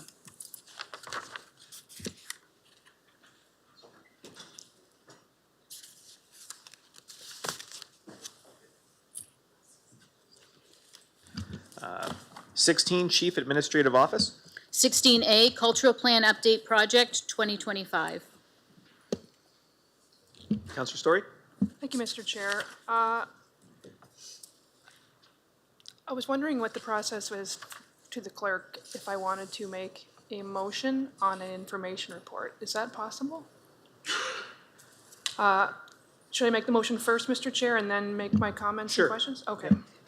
I just emailed it to you, so you have it in writing. I apologize for the delay. I received feedback from constituents this afternoon, so that's why I'm bringing this now. Administration, I'd like to move that administration reports back to council with full cost for the consultant, budget impacts for the cultural planning process, community groups to be consulted, deliverables for the plan, and timelines for the plan back to council for approval. And in terms of when that comes back, I'm happy for staff to let me know when that's convenient for them.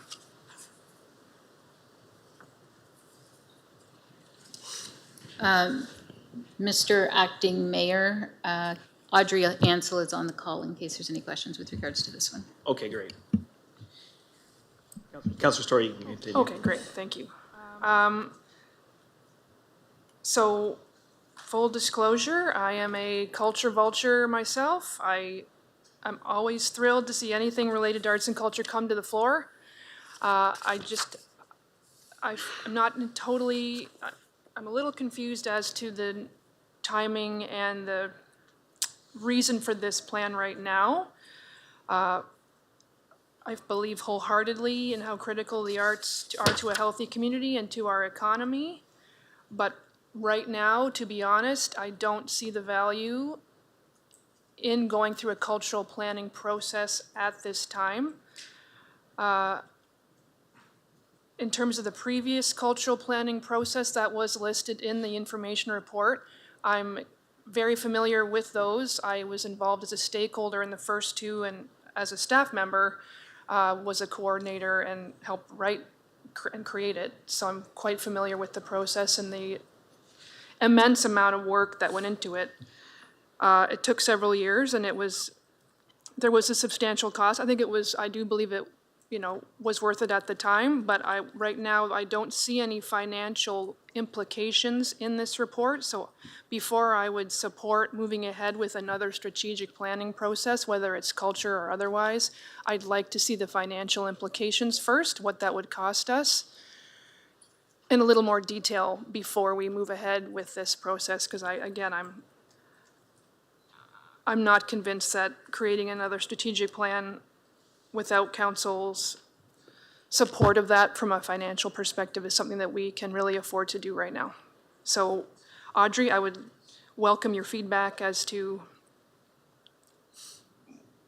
the need for this right now, and if you have any financials you could share with us. Thank you. Just before we go to Audrey, we'll need a seconder for that motion. Thank you. Councilor Bondi? Okay. Thank you, Councilor Bondi. Audrey, go ahead. Thank you, Acting Mayor, and apologies I can't be there with you in person this evening. Audrey Ansel, Director of Community Culture and Connections. Councillor Story, thank you for your questions and comments. I appreciate where you're coming from, and I hope that maybe I can address some of those for you this evening. As you likely know, and it's noted in the report, that updating the Cultural Master Plan is identified as a council term priority. So when obviously as council you set your priorities for this term, updating the Cultural Master Plan is listed in there. So it has certainly been on the radar for a few years now, not only with the municipal team, but it's also been raised by community members who are wondering, the status of it and where it's at, and those connected to the cultural sector and people serving on various committees that we engage with. So as and when the plan progresses, municipal committees connected to arts and culture area obviously would be engaged very actively in the process and could choose to include, information updates on it in their agenda meetings. But they will absolutely would be encouraged to and invited, positively invited to provide input and insights on that. I believe, Councillor, you also asked in terms of timeline there as well. So obviously we're updating the culture plan now because it's identified as a term priority, and we're more than halfway through this term of council. So if council wants to close off this cultural plan priority by the end of the current term, I suggest that we would want to be getting underway with that now. If council decides that they want to change the term priority and don't want to proceed That is obviously at the direction of council, and I take my direction ultimately from the CAO and council on that. So, you know, ultimately, I don't think we're back to scratch on this cultural master plan. We have several, as you noted, cultural master plans in situ. There are lots of knowledgeable cultural sector groups to engage, including our own municipal team, who are eager to get this project underway. But we definitely want to ensure that as we would embark on this process, that we're engaging new groups and new and diverse community members, and ensuring ultimately that culture evolves as a connector within communities. And I think your final point there is around about the financial implications. So this is an information report, and I can certainly get the ball rolling on an answer from the financial piece and hope that the CFO, Gord Quinton, may be able to add additional information. The next step on this, as noted in the report, is to release an RFP. Once the results from that RFP have been finalized, the intent is to return to council with information on the cost that would be entailed in actually updating the master plan, as well as proposed funding sources. So there will be a recommendation report coming at that point if council decides to proceed tonight. And the decision then will be in council's hands as to whether you wish to proceed with updating the report or not. So I don't know if Gord has anything to add to that component on the financial plan, but I hope ultimately I've kind of been able to address some of the questions that you've had there. I don't have the motion in front of me, so I can see it on the screen. So Gord, is there anything else to add?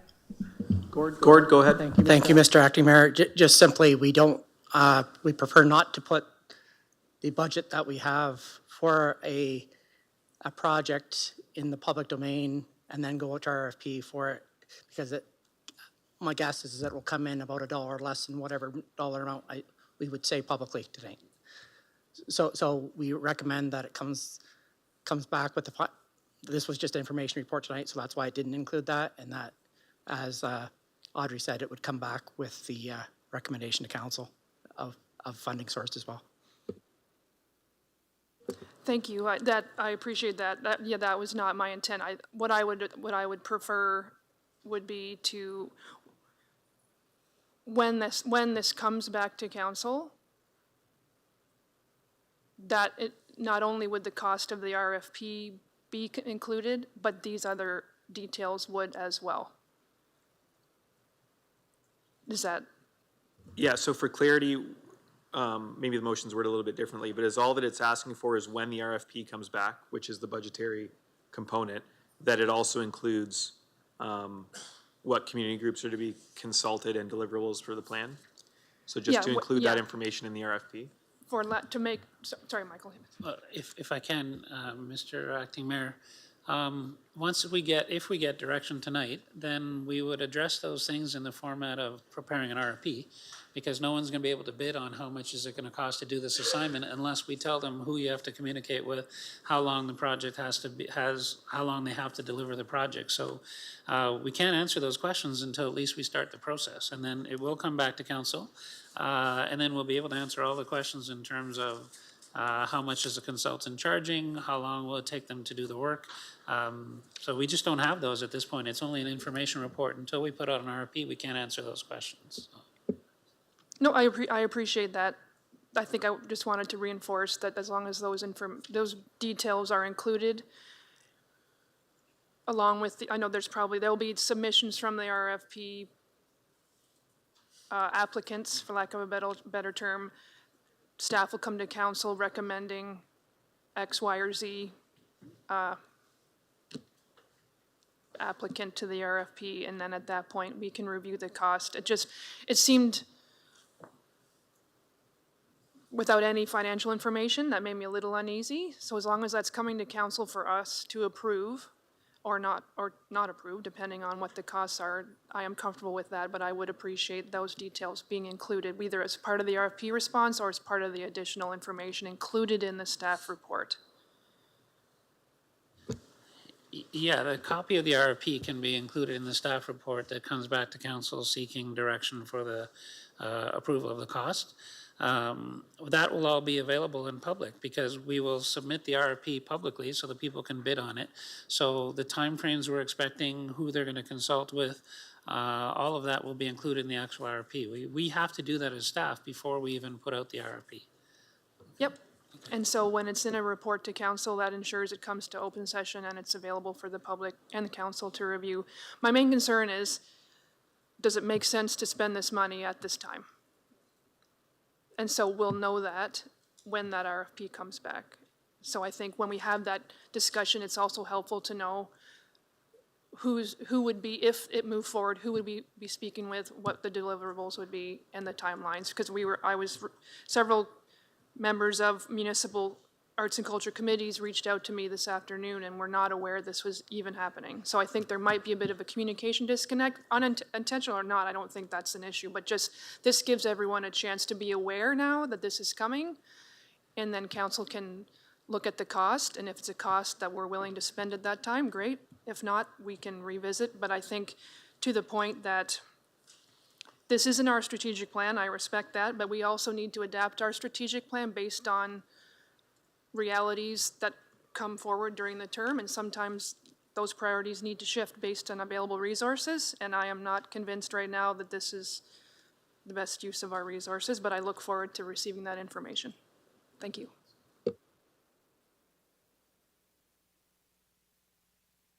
Oh, sorry. Are there other questions on this motion? I think I'm still a little unclear. So are you asking for an additional report, or an RFP would satisfy this motion? Sorry, Mr. Chair, for the confusion. Yeah. When we receive RFPs, there is a staff report attached to that, correct? Like it's a report saying to council, we recommend you go with company A for this proposal. And then there's information in that report that supplements that, correct? Typically, yes. Okay. But like I said, the RFP will be public anyway, so we can make a point of attaching it to the report, but it'll be public to anybody who wants to bid on it. So it's a document that we'll just make sure we attach to the report for your information, but that will have all the timelines, it'll have all the expectations in terms of delivery, it'll have some legal language as well. So yeah, that would be available to council. There's nothing confidential about that, because it's us reaching out to the world and saying, we want you to deliver this. And so we have to do that work. And so that'll be public and available to council.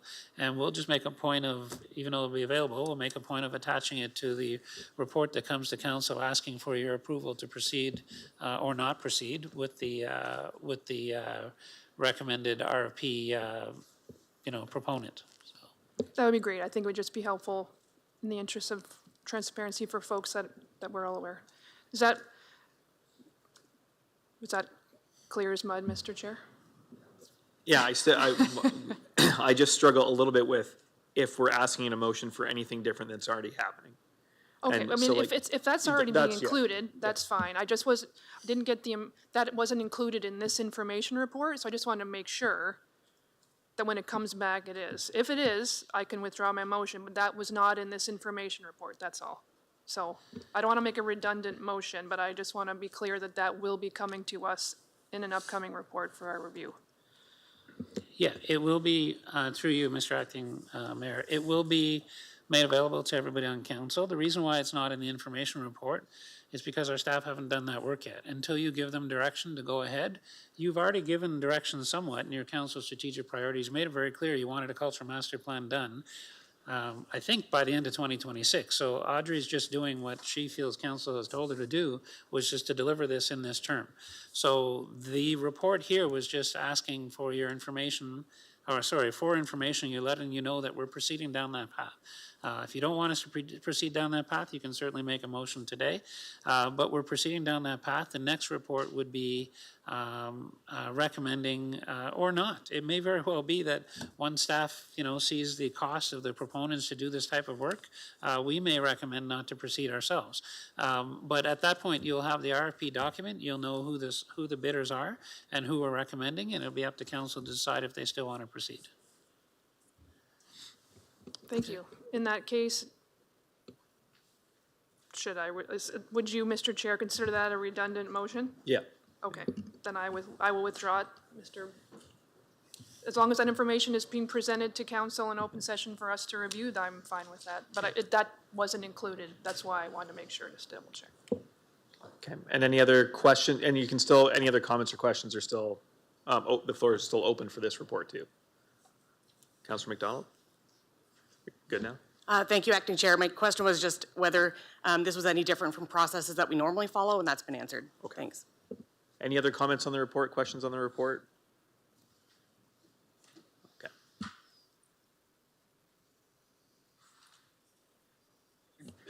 16B, motion by Councillor Story regarding transparency and accountability for deputy CAO position.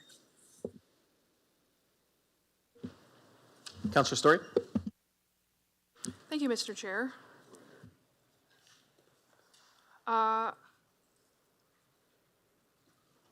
Would we going to be? We have. Go ahead. Okay. Yep. So I appreciate the opportunity to discuss this in open session. I believe. Do you want to read, if you want to read and then move it, then I'll get a seconder and then we'll go. Thank you for keeping us on track before I'm a little slow in the chair, but I'll get there.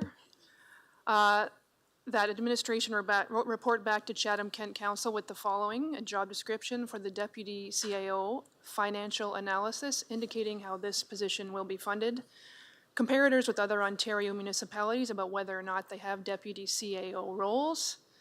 Item One moment. Oh, We don't have quorum right now. I wondered. Okay. Yeah. No problem. Thanks. So just wait a minute. Wait until one returns. No pressure.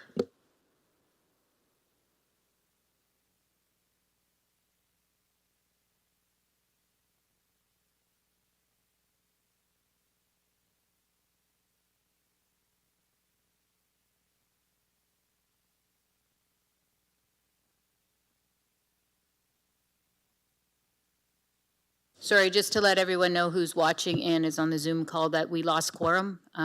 We have 11 present this evening and 2 just slipped out, so we need to wait until quorum returns to the room. Thank you.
All right, quorum has returned to the room.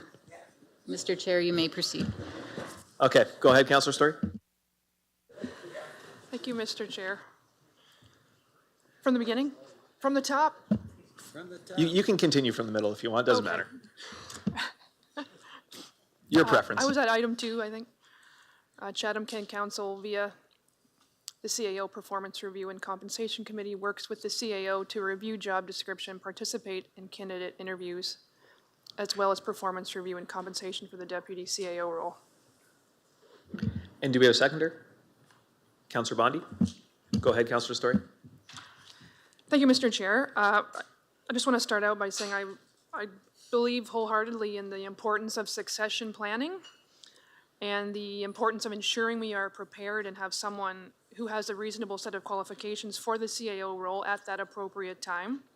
I also feel that when two roles, as they're proposed right now, the deputy CAO and CAO combined equal more than $500,000 per year, I believe that warrants more discussion in open session.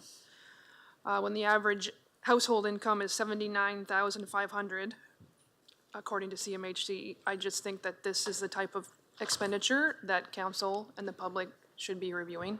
It is part of our role as council under the Municipal Act to discuss senior management decisions, and I think this is one of those that would, since it's a new role, I would feel more comfortable supporting it if there was more information explaining where the funding for this role is coming from, why it is needed, and what the expectation for this role would be. So maybe I could ask Mr. Dubin if you could maybe give us a little more information about the rationale for this position, right? Why we would need this right now, and perhaps what's different about this role that you see as necessary versus what our current organizational structure and roles as they stand right now. Thank you.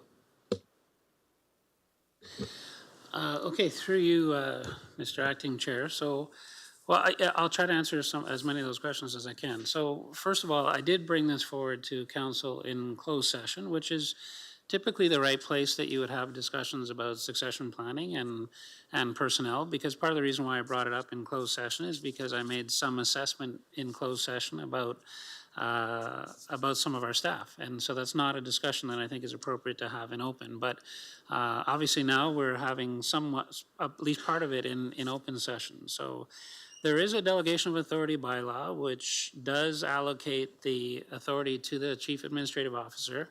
The council passed that bylaw, I think before my time, but authorized the chief administrative officer to be the one who's responsible for hiring, termination, and promotion of everybody on the EMT. So that would include, any members of our EMT, which for the most part is our general manager, our fire chief, also our director of legal services.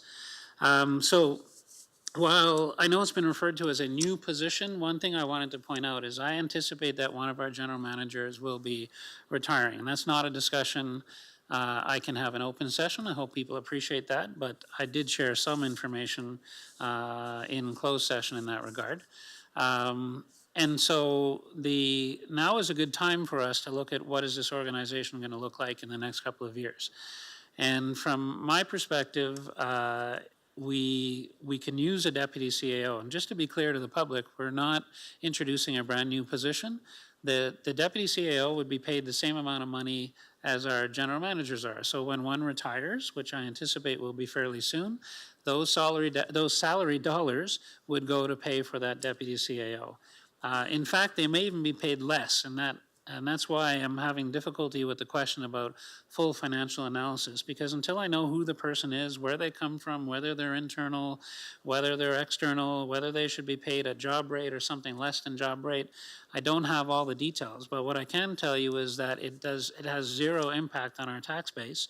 In fact, it has a positive impact on our tax base because I will be eliminating a position in the CAO's office, which is the manager of strategic initiatives. So once this is all said and done, I think I'm doing my job, which is to position us to make sure that we have at least one individual, there may be more, but at least one individual that will be a potential candidate in the future for council to consider as a CAO.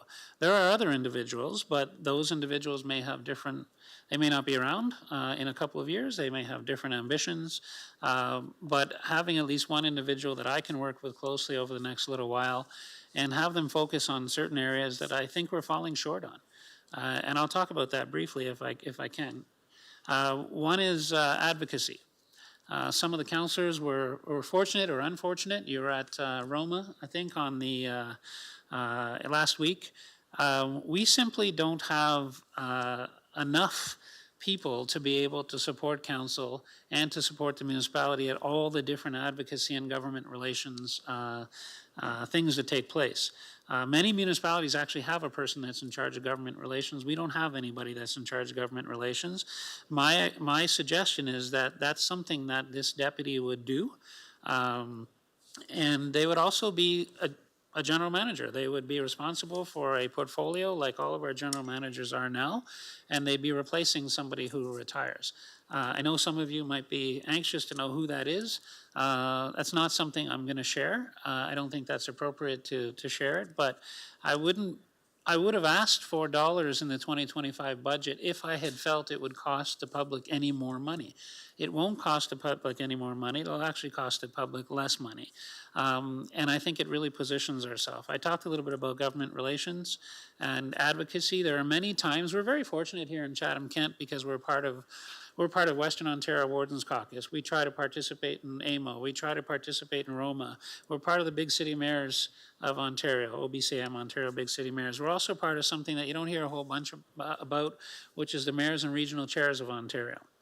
And we're also, thankfully, we work really closely with our friends west of here.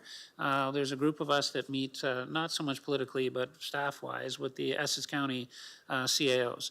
There are many times that we're triple, quadruple booked, and we simply can't participate, and we're missing out. I'll talk a little bit later tonight. We got some great news, but we also didn't get some great news in terms of funding, and I think a lot of that has to do with our relationship building at upper levels. So I very much feel that this is a CAO's job. It's my responsibility by your own bylaw saying that those individuals that are part of the EMT are to be hired or fired or promoted by the CAO. I did come to a closed session, and I was very clear in closed session. And I say this publicly, Councillor Story was not in closed session, so I completely understand. She hadn't had the opportunity to hear some of the stuff, so I think that's fair.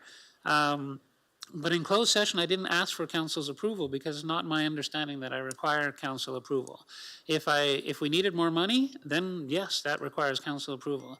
If we were hiring another CAO, then absolutely, 100%, that's a decision of council.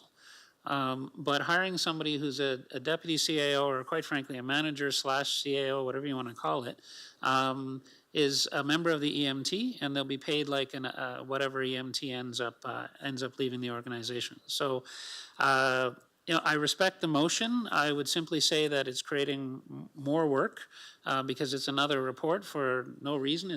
The report isn't going to say much different than what I've just said. Incidentally, we did canvass municipalities about deputy CAOs. Some have them, some do not. And some of them have different views about what the role of a deputy CAO is. Some municipalities refer to deputy CAOs as all of their general managers or all of their commissioners. They call them deputy CAOs. That's somewhat different than what I have in mind. I would ask the one particular general manager to spend time close to me, be in my office, get a chance to learn from me. Not that I have much to share anymore, but learn from me, and also make sure that, like I said, we're working on some of the advocacy stuff that we have to do. So we could do the research. We've already done a lot of that, but I would tell you that it's not of any help to you because when it comes to this role, this is about succession planning. And not every municipality is at the same place with their senior team that we are. And I will say this, I wasn't going to say this publicly, but I think 2 years before my predecessor left, there were quite a few people that were interested in becoming the CAO and quite qualified to become the CAO. I think if we fast forward 3-4 years, it's just a passage of time. We fast forward 3-4 years, it'll be a very different organization. And all I'm trying to do is put council in a better position to have at least one more individual that you can choose from. Our last recruitment process didn't go all that well. I think we all know that. And what I'm trying to do is put you in a position where that doesn't happen again. And maybe you'll even be able to hire the next CAO without hiring a $80,000 headhunter. Which is my goal, which is once again to try to reduce the impact on taxpayers. So hopefully I've addressed all the questions, and I understand from the public's perspective, they see a posting and it's big dollars, so the sky's falling. I get it, I understand that. And I wish there was an opportunity to sort of talk about some of these things more publicly in a public domain. It's just difficult to do that when you're talking about people and staff and careers. But rest assured, everybody, myself included on senior management, we understand that we're trying to control costs as much as we can. So everything we do is with that in mind. I know some of you don't believe that, but I assure you that that's something we do all the time, and we'll continue to do that. So.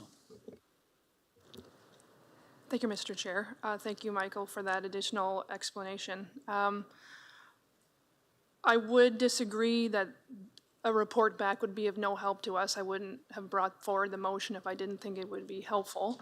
And I was not at closed session when this was discussed. It was unfortunately the only closed session I missed all year last year, but I would have brought forward a motion for discussion in open session regardless. I do think this is an important role that requires more daylight on it. So I do think that, I don't think a short report basically explaining what you just said, there's also, we're missing almost half of council tonight as well. So I think would be helpful to have that in writing so we can review it.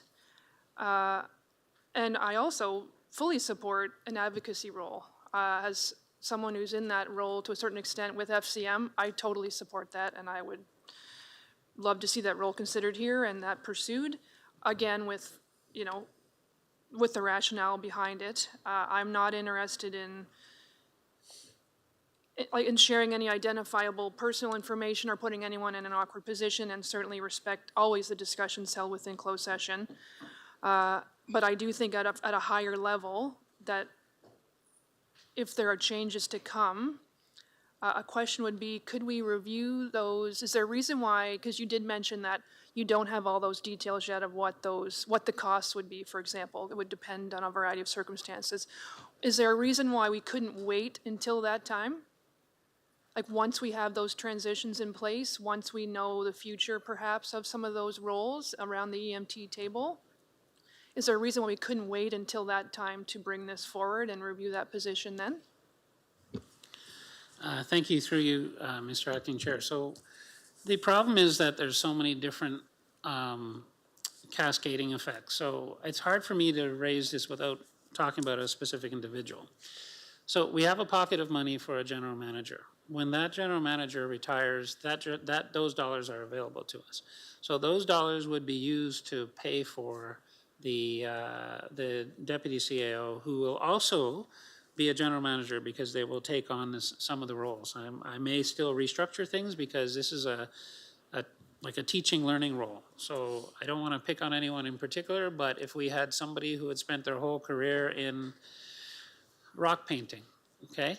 I use that because I'm pretty sure no one does that in the organization. So if they spent their whole career in rock painting, and part of what I'm trying to deliver to you is an opportunity to groom somebody and give them more experience in the other elements of delivering municipal services, I would look at what experience they have and I would give them the opportunity to work in other areas. So if all they've done is rock painting and there's an opportunity for them to work perhaps in communications or in IT or in finance or in HR and be responsible for those areas, I would consider that. So I can't answer that until I know who the candidate ultimately is. So back to the financial piece. So 1 for 1, we should be fine because we're not spending any more money.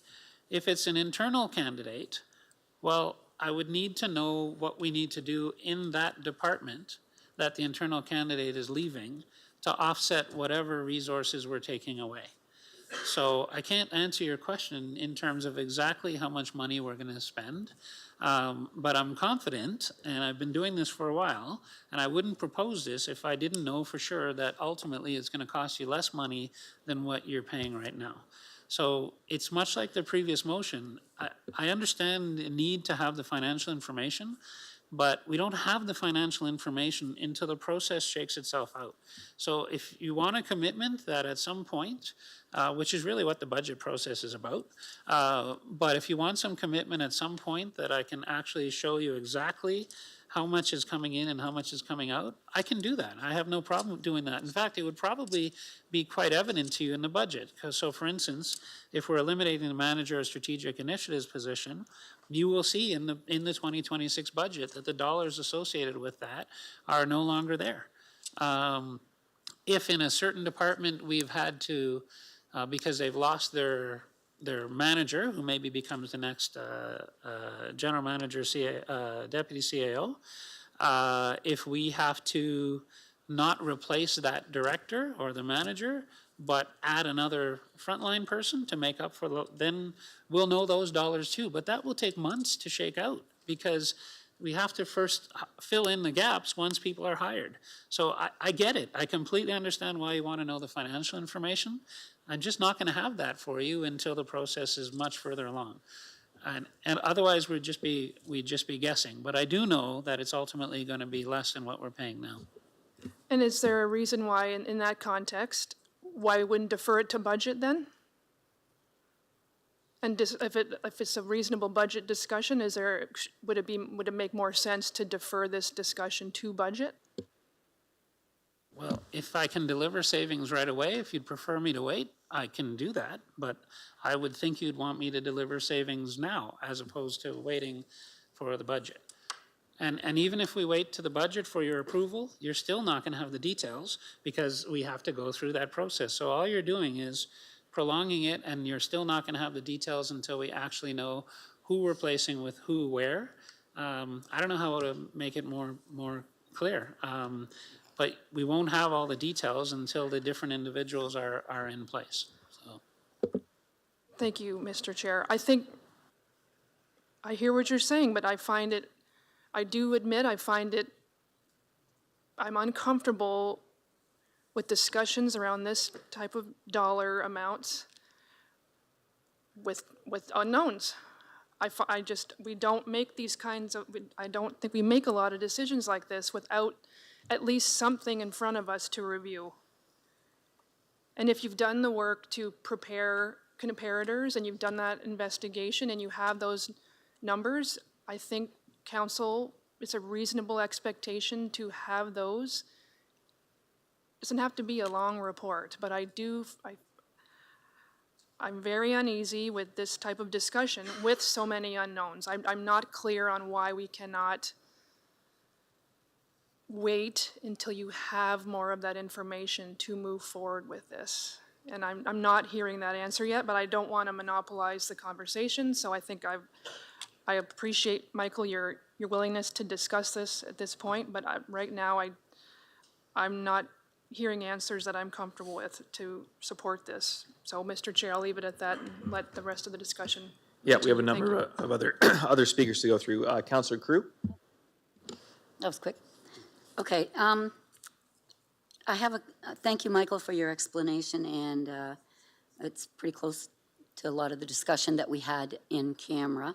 So I'm just wondering, from this information report, if we vote for it, what do we hope to accomplish? We'll get the information, but then are we going to vote for it or against it? Is that the intent? I think how I viewed it was, once we had the information, then we could decide that. Yeah. But, okay, so then that would lead me to my next question, because there's already a bylaw delegating authority to the CAO to direct all of staff. We direct him or her, whoever it would be. So Judy or Mr. Taylor, so would that require a 2/3 vote to overturn that if we wanted to decide whether to hire that person? I'm just So I guess the question is, do you have to change the delegation bylaw? Right. Right.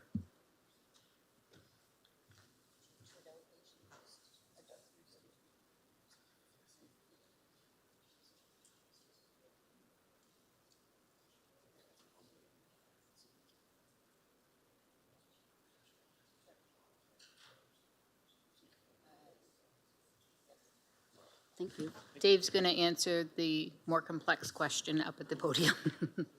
There's a quick answer and then there's a further answer. Thank you, Mr. Acting Chair, and thank you, Councillor, for the question. Dave Taylor, Director of Legal Services.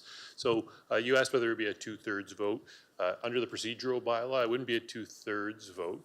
Rather, there's currently a delegation from council clearly under two bylaws to the CAO, the delegation bylaw and the CAO's bylaw that gives that power to the CAO. If council wanted to take that power on themselves, it would require an amendment to that bylaw, but just like other amendments, that's a majority vote amendment. There's an extra complicating factor here, though, of that we are now in a municipality that has strong mayor powers. Now, that's an extra element because under the provincial legislation, the mayor actually got the power to appoint the CAO and can hire or fire division heads, and arguably this position would be within that position, that power. However, the mayor immediately, as he spoke to council and to the public very quickly after getting those powers, immediately delegated those powers back to the CAO. So that just adds an extra layer. We'd have to work through how that decision-making would go if council wanted to assume that power. Okay. All right. Thank you for that. So, Michael, thank you for the explanation, because I overheard staff today when I was getting my dinner, and they were talking about, what do we have to do to get this funding? And, you know, and they were talking about some funding that we were overlooked for again. And when you were talking, I'm thinking maybe that would help when they're advocating for our community at the provincial level, as well as government advocacy when we go to AMO, Roma, wherever. It's always nice to have staff there because as much as we like to think we know a lot, we really know as much as staff helps us along with. We probably wouldn't be sitting here if we had a different name for this position. Director of Deputy-Do, I said that earlier, but I was joking. But Director of Advocacy and Governance, right? We wouldn't even, we rearrange and reorganize staff quite often over the course of the lifetime of councilors and municipal government. So I thought about whether, I've been sitting here all night, am I going to support this? It's just a report. But then I thought, no, I don't think it's just a report. And I know some people are not going to look on this favorably, but I believe it's not, I don't believe that this is what we should be doing. The CAO should be doing his job, and we should allow him to do his job. We hired him to do his job. And, you know, I don't know, Michael, maybe rename the position and people won't look at it like, you know, the support and advocacy and all of these things that we're going to get, and hopefully more support for our community. But I'm not going to support it, and not because I know that Councillor Story put a lot of thought into this and with good intentions, but I just don't agree with the motion as it stands. Thank you. Thank you. So I'm seeing a lot of hands and some disappointed faces that I didn't maybe go to them next. So I'll read out my list of speakers so everyone knows where they are in the list. So we had Councillor Crew, then we have Councillor Bondi, Councillor Jubenville, Councillor Sakachi, Councillor Thompson, Councillor Doyle. So if I go out of that order, wave at me, I'll make sure I get back to it. Okay, so we're Councillor Bondi next. Thank you, Acting Mayor McGregor. If we pass this, it would come back just for information, right? Because we don't have any authority to give an up or down on this position anyway, correct?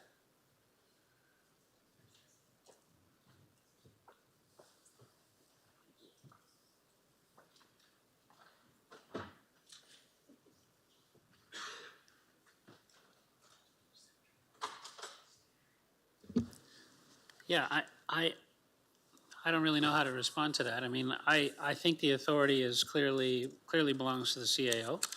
I mean, if we do this report, I've already said that I can't provide the financial analysis that you're looking for. There's no way that I could provide all the detail until we actually know who gets the job, how much we pay them, if it's an internal person, what do we have to do in that department to make sure that that department is properly resourced.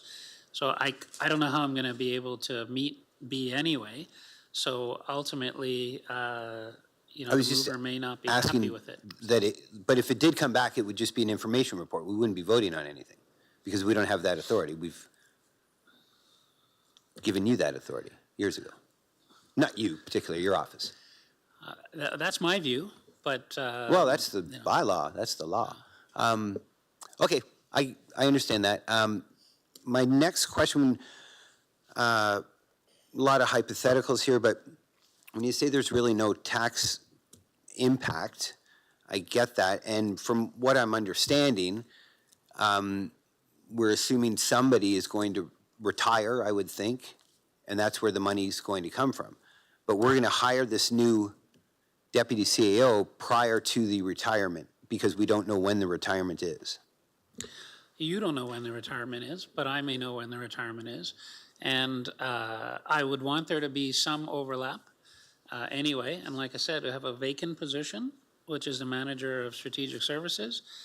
So if there was an overlap, I would use those dollars to pay for the fact that for a short period of time, we might have two general managers, which I would argue is a good thing, because the new general manager will be taking over a huge portfolio from whoever the general manager is that would be retiring. So, yeah, hopefully that answers your question. So it will not cost, and if I have to adjust the timing, then I'll do that, meaning, we don't have to hire the person immediately.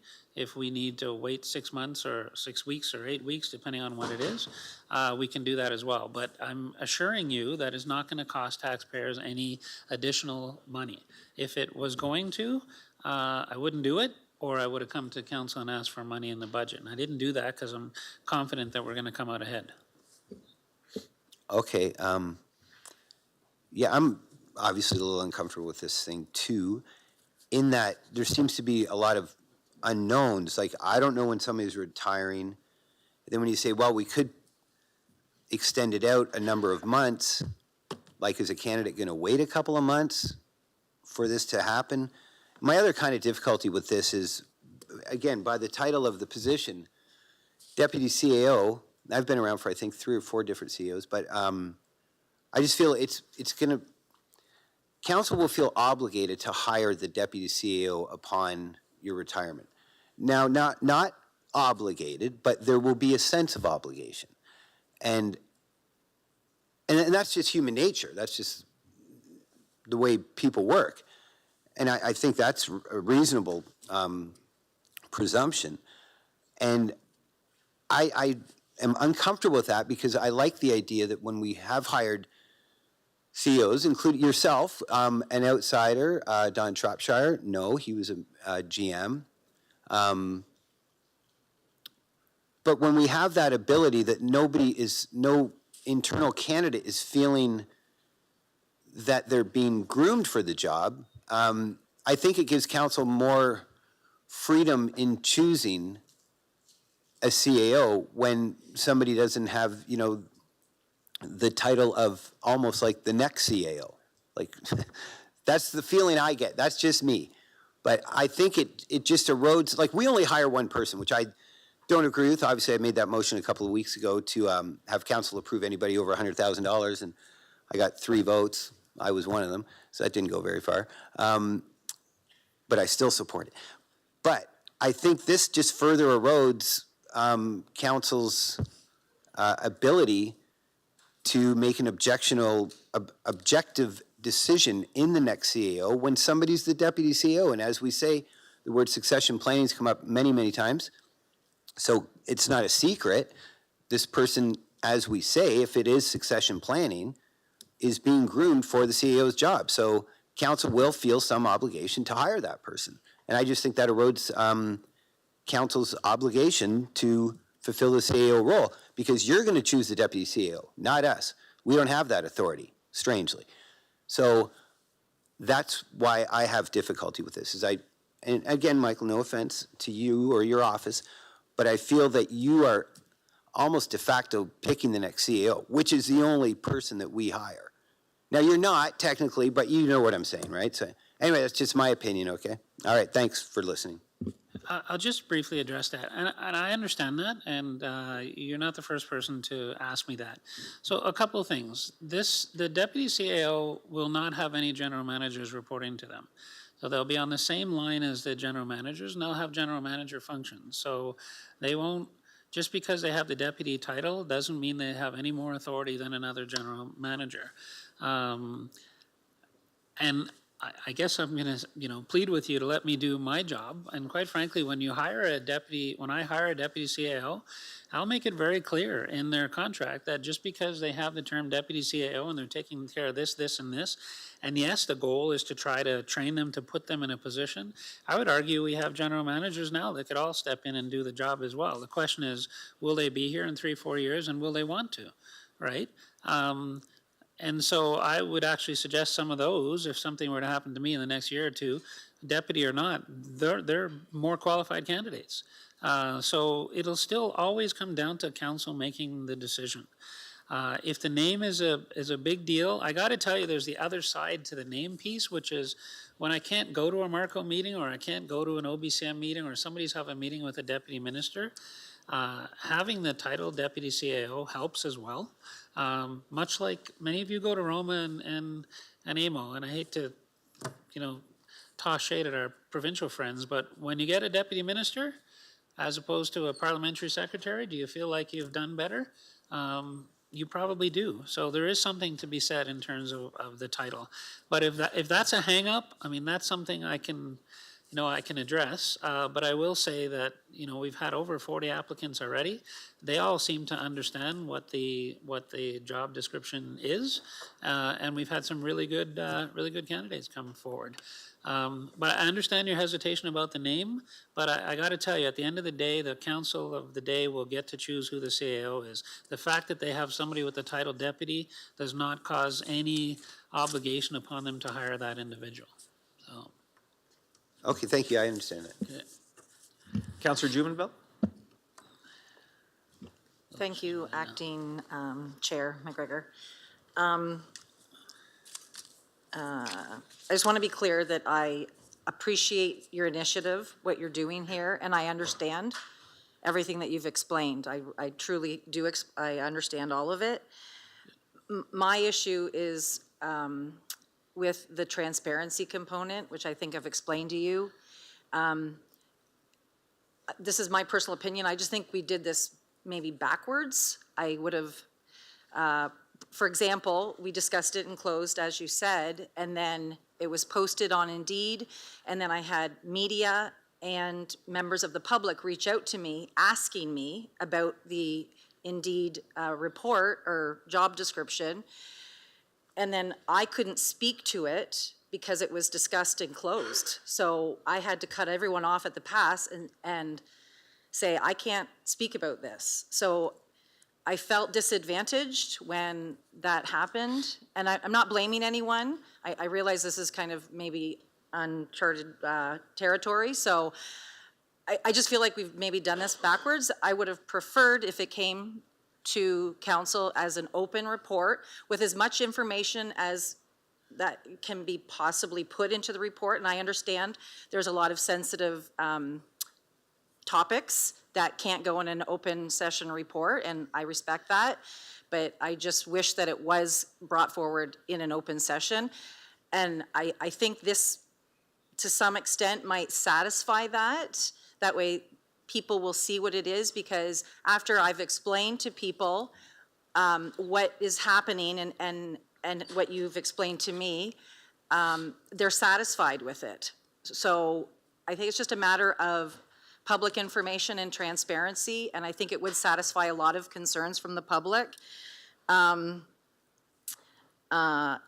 Also, the costs involved, and again, I appreciate the fact that you're saying basically attrition is going to pay for the new job.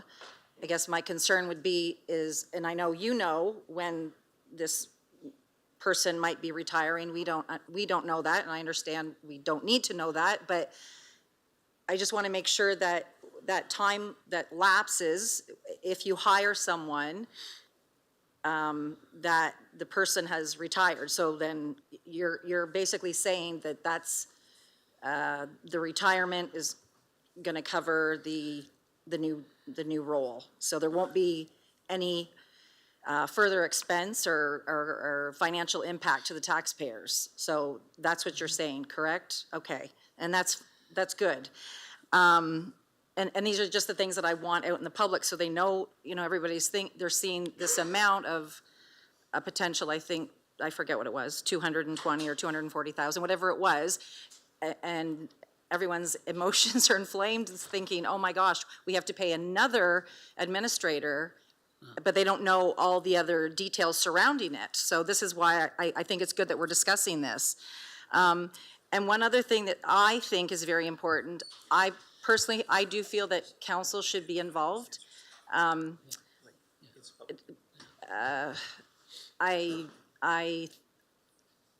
have to believe that whoever's chosen as the deputy CAO, you are grooming them to be potentially the next CAO.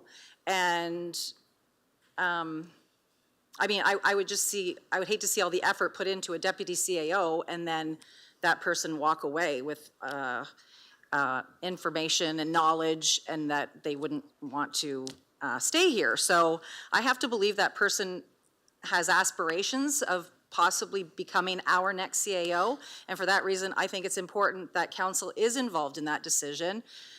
Just because of that one position. I'm not saying we need to micromanage you, Michael, you do a great job, and I don't think on any of the rest of your staff that we need to micromanage you. I'm not suggesting that, but I just think this one position, because it's so unique, I do feel that council needs to have a hand in the decision-making of it. I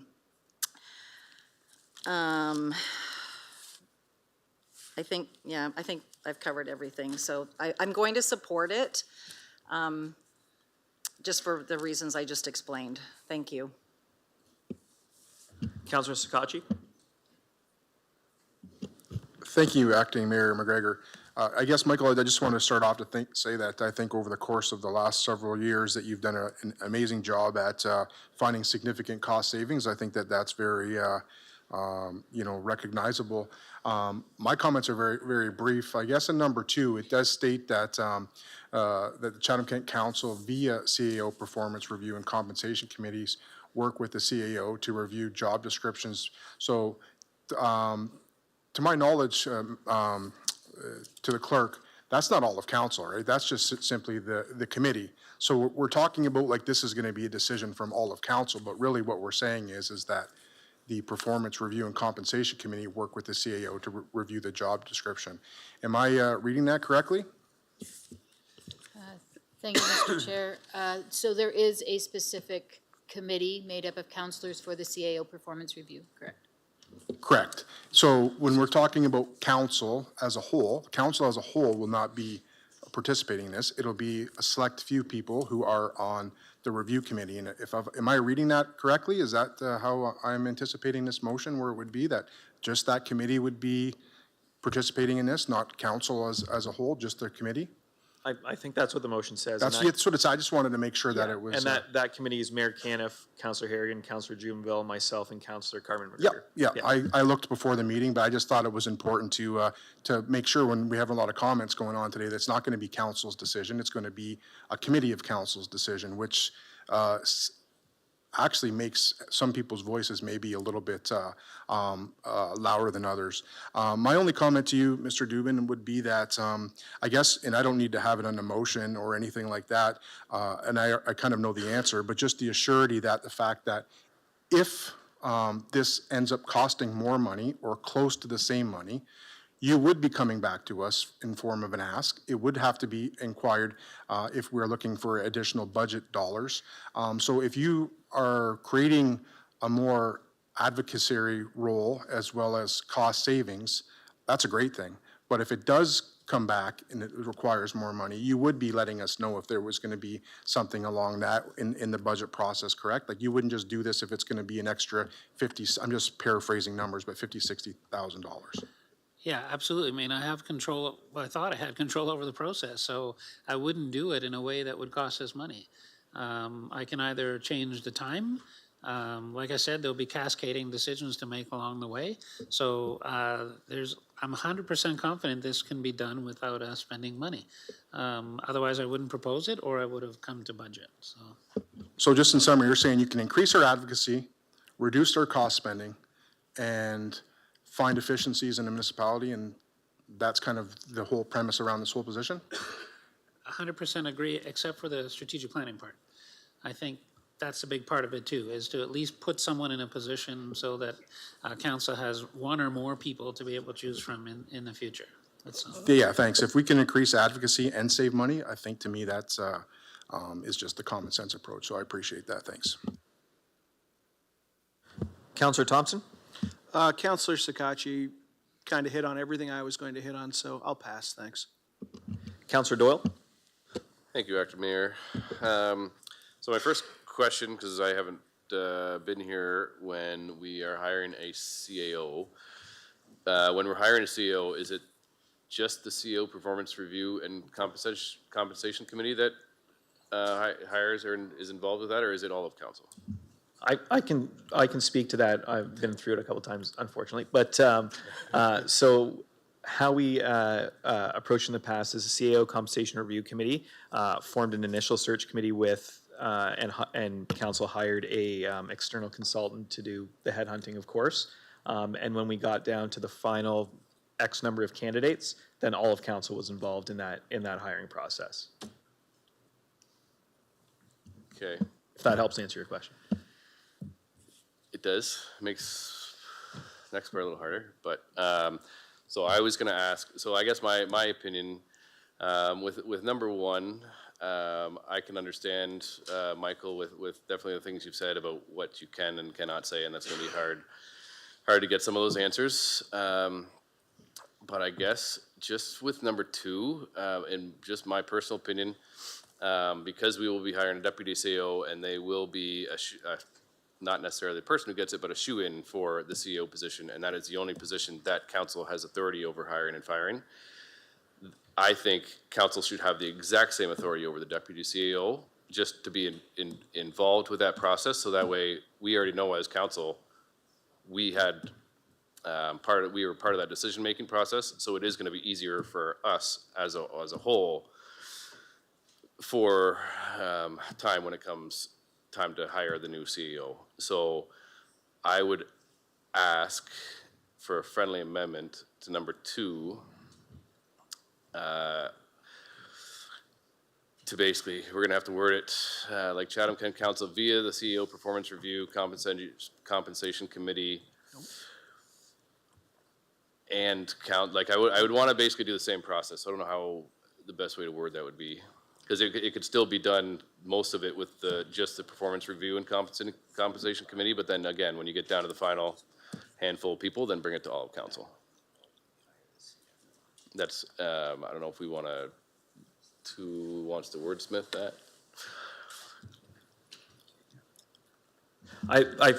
That amendment would be in opposition to what the motion asks for, because the motion is asking for it to be through the CAO Performance Review and Compensation Committee. So I think it would be a separate motion, like if or you number could two put failed. and final approval from council. Yeah, if the mover is open to that as an amendment, I think you could put that in. So Chatham-Kent Council via CAO Performance Review and Compensation Committee, and final, final approval from council, works with the CAO and continue. Wow. Does that work? I need to see it.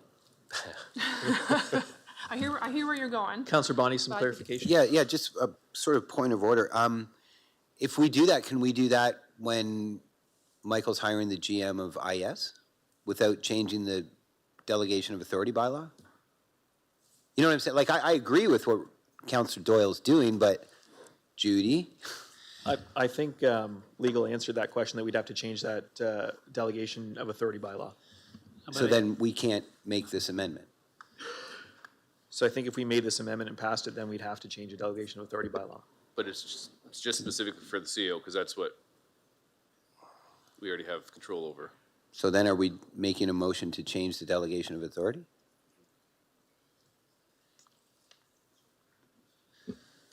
I'll make a motion to extend right now. Yeah. We'll let Mr. Taylor speak to that, but it wouldn't just be the delegation of authority. I think it'd be the CAO bylaw as well.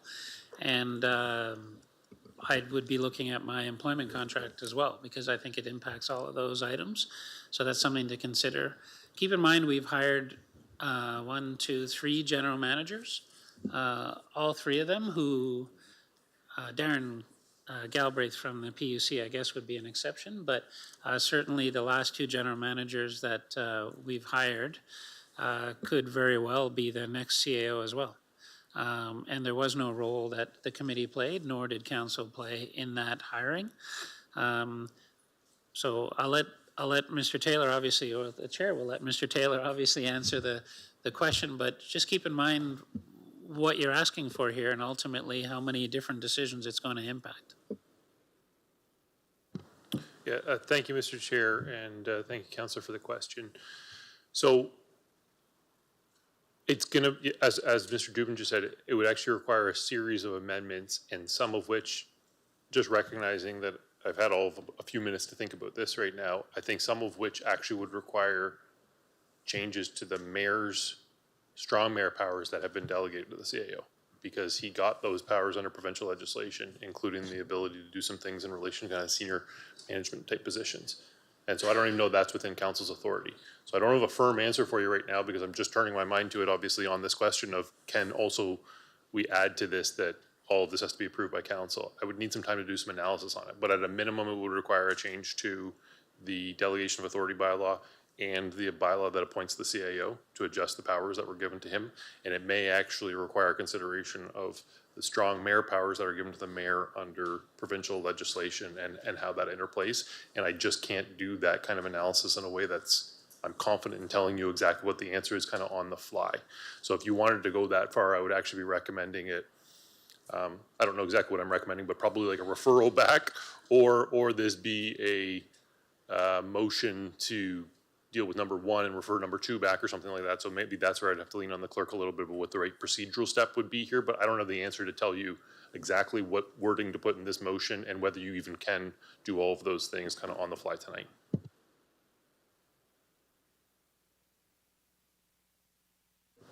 Mr. Chair, can I ask a question on that specific item? You may, yeah. Maybe it's back to Dave, sorry, I don't, Dave. So were you having another conversation? I don't want to interrupt, sorry. Are you aware of any circumstances where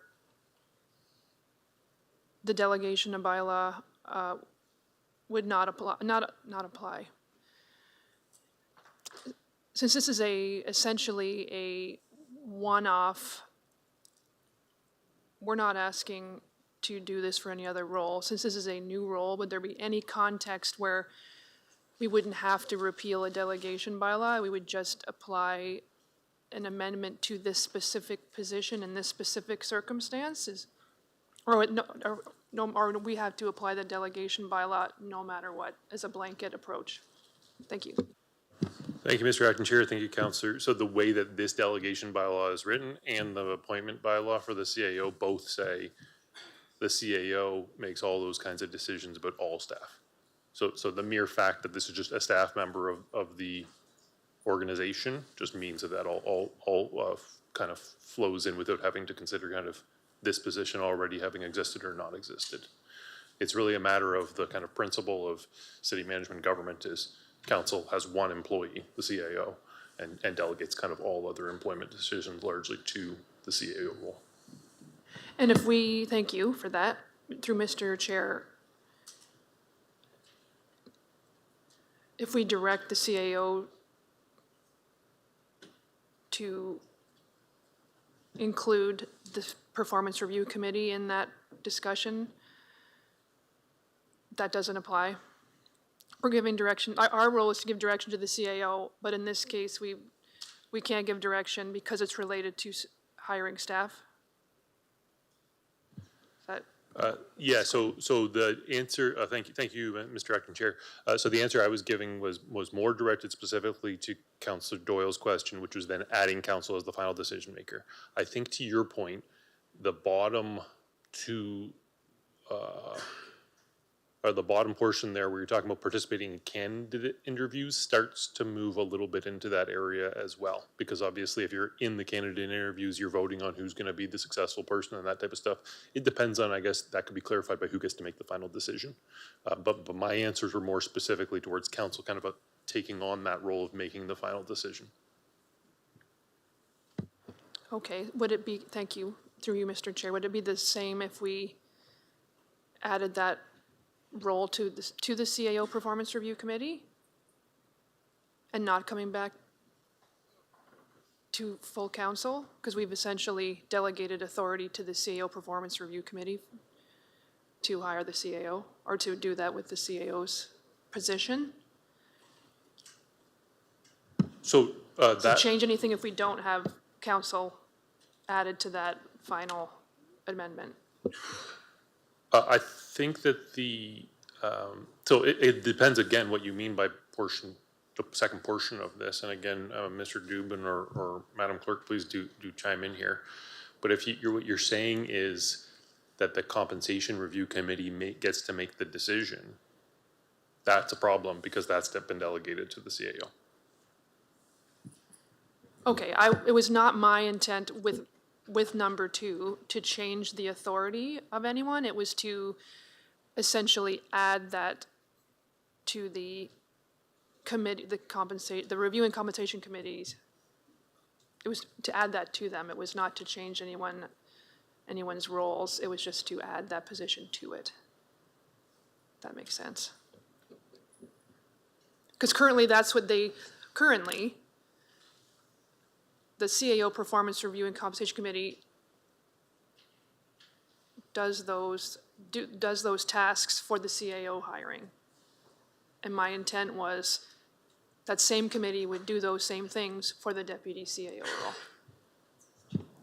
role. Thank you, Mr. Acting Chair. And the issue with that is that committee, first off, the terms of reference refer to it being for the CAO, so you'd have to change the terms of reference. That'd be kind of a difficult thing to do on the fly right now.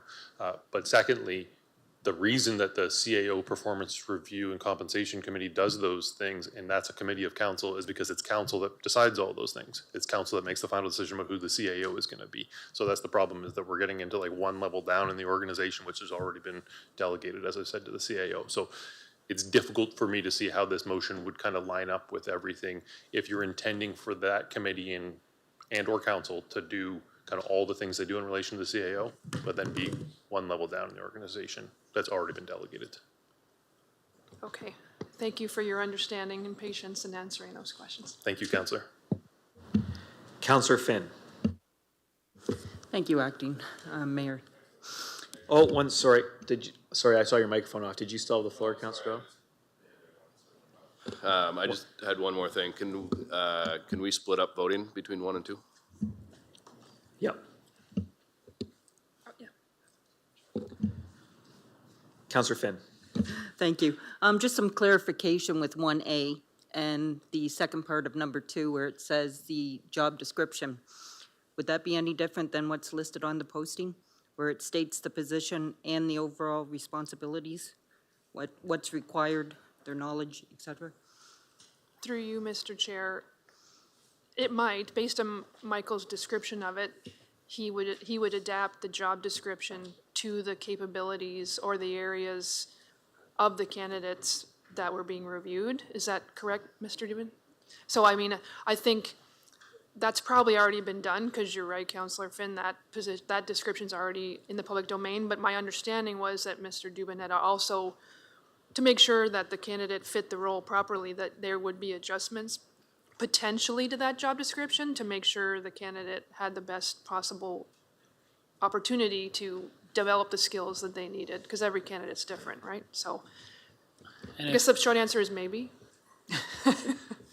But the job description, if I may, Mr. Acting Mayor, the job description that is out there says that it'll be, the role will be refined depending on the individual's profile and growth needs. So like I said, if you spent your whole career rock painting, I'm not gonna expose you to more rock painting, because that's not gonna help you, you know, when you interview before council perhaps in the future to be the next CAO. So.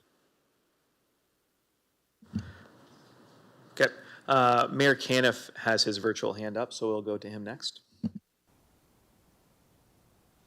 Thank you, Mr. Acting Chair. I just want to make a comment. Been listening, some great discussion. I think we're having this 45-minute discussion or whatever it might be, and continuing on. It's all in the title. I think if this was called General Manager of Strategic Development and Advocacy, for example, we wouldn't be having this discussion. We're really we are kind of hung up on the CAO, the deputy CAO title, because and we've heard discussion about, okay, well, they're going to be the next CAO. I want to be quite clear that in my mind, that I will be supporting the best person for the job, which may or may not be the deputy CAO at that time. We are going to go out and do a full search for the best person to do it. And I'd like to think that it wouldn't have any impact on anybody in council to say whatever the job title is, it's their experience, it's going to be what do they bring to the role, is those things. So I think when I look at we as council need to hire this person because it's inevitably the next person for CAO, I think that's the furthest from the truth. Certainly they will be brought in to help move municipality ahead in advocacy and strategic planning and a number of other things. And the title will mean something outside of the organization, will carry some weight, and that was talked about. But I just want to make it clear that I don't believe that in any way, shape, or form that that is the next person. It will be the best person, and as has been pointed out, there's a lot of amazing people on the EMT. And if any of those want to be the CAO, they can apply as well. And I will treat them equally, or I think all council will treat them equally based on what they bring to the table for the CAO role. So that's just one thing I wanted to clarify in here, is that I think the words of the title is one thing that we've been really discussing a lot of, and I'll leave it at that, Mr. Chair. Thank you. Thank you. Sorry, Councillor Doyle, continue, and then Councillor Sakachi. Councillor Doyle. Thank you, Acting Mayor. Just quick question back to Dave, sorry. So is whether my friendly amendment were to go in or not, to say with council's final approval, is the same outcome the same? Like is changing the bylaws going to be the exact same whether my friendly amendment goes in or not?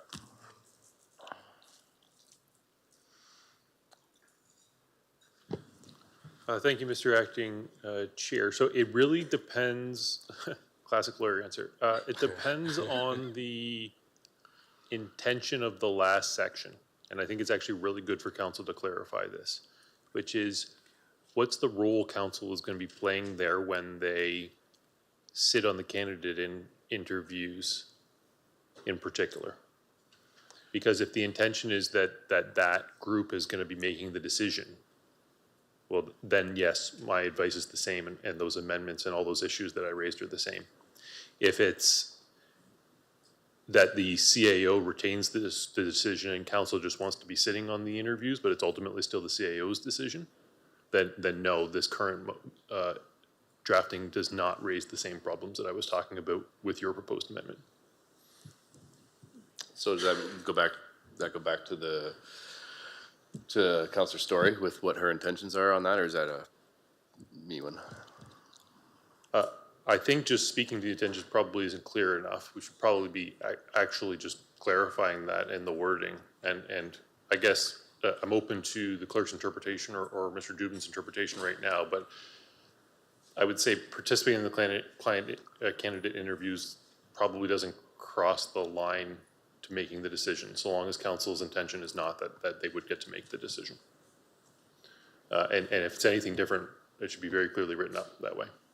I'm just raising a bit of a point of interpretation on the wording right now. So just before we go to Michael or Judy, Councillor Story, can you maybe reiterate the intention without any amendment as it is read right now? The intention of section 2 of that motion is that members of that committee sit in on the interview, and have no input into yes or no on hiring, or is it that they're involved in the approval of hiring, yay or nay? My intent was the same role as that the CAO Performance Review Committee would fulfill. So, yes, so to Dave's point, it probably is over the line, because my intent was to have council have that committee play the same role for the deputy CAO role as it was for the CAO. So yeah, so based on Dave's explanation, then my intent with this was that.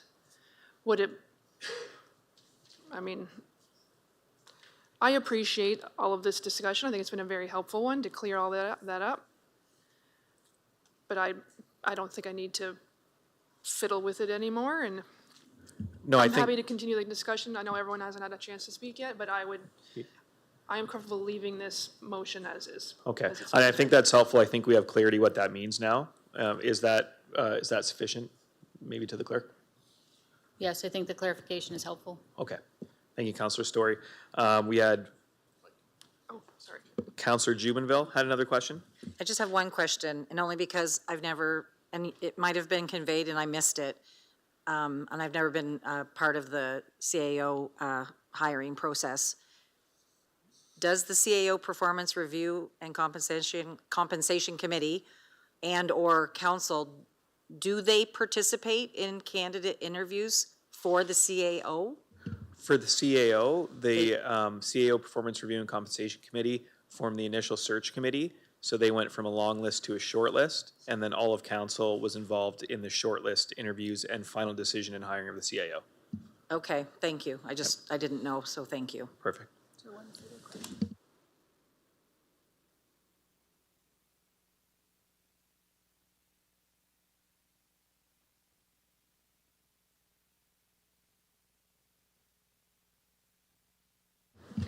Okay.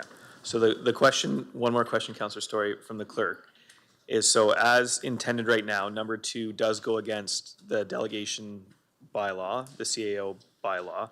So is the intention that we would also, this would commit us to altering those bylaws to facilitate that role? That's a great question. That was not communicated to me ahead of time with this motion, so I'm not against that, but I do feel like that would require a more fulsome discussion with council to do that. So I'm not against that, but I feel like that would probably be a separate discussion, because I was not aware that that would come into play. So it wasn't my intent to counteract any current bylaws that already exist, so that was not information I was aware of, which is fine, but I feel like that would probably be another reasonable conversation for us to have. I'm not sure that would be one we'd want to have tonight, since that's an important discussion, and I think with more of council here, that would be more respectful to them. So, thank you, Mr. Chair. So are you removing number 2 then, and then perhaps bringing forward a notice of motion at a later time regarding the delegation of authority bylaw, or? Because the way you explained it, number 2 is not just participating, but the decision-making of the candidate, which goes against the bylaw.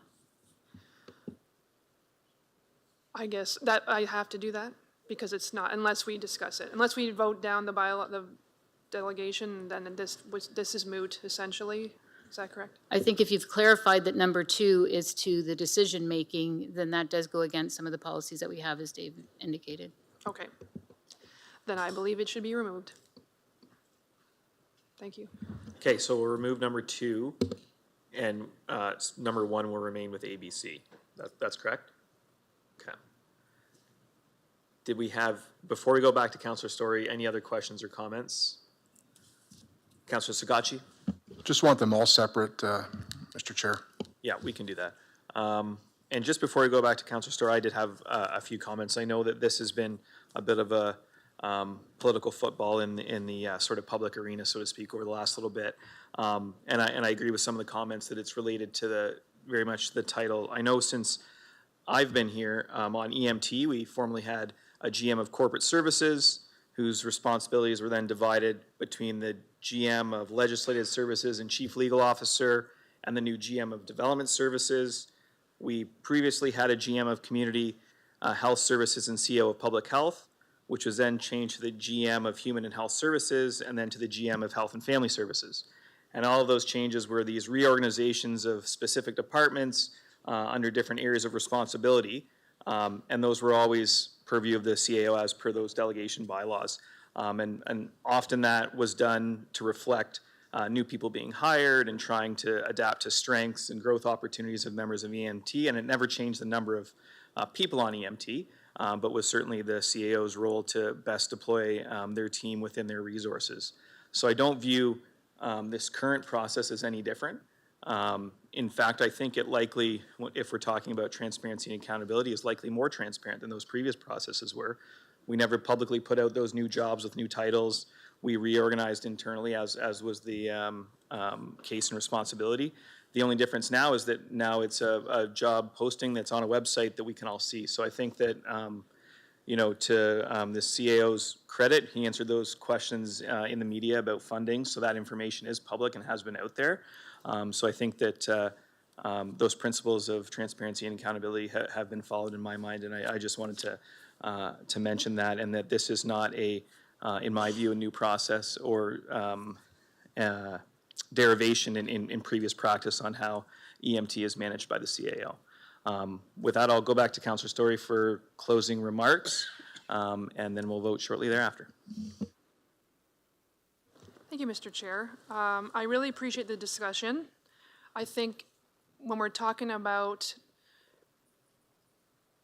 council's authority, I think that's a worthy discussion. Wherever we sit on the spectrum of more or less, I think that's an important discussion for us to have in the public forum. So I really respect and appreciate everyone sharing their feedback on that. I do think clearly there was the title of the job did create some controversy. So that, you know, that is certainly something that probably did raise some hackles with folks. But to me, it isn't truly about the name. It is about transparency and accountability for the public when we have two positions that are totaling $500,000. And I think one reason why it's a political football is because of those salary numbers and because perhaps the communication could have been improved on that. So I appreciate, Michael, you have been very patient with our questions multiple times, and I appreciate you taking the time to do that.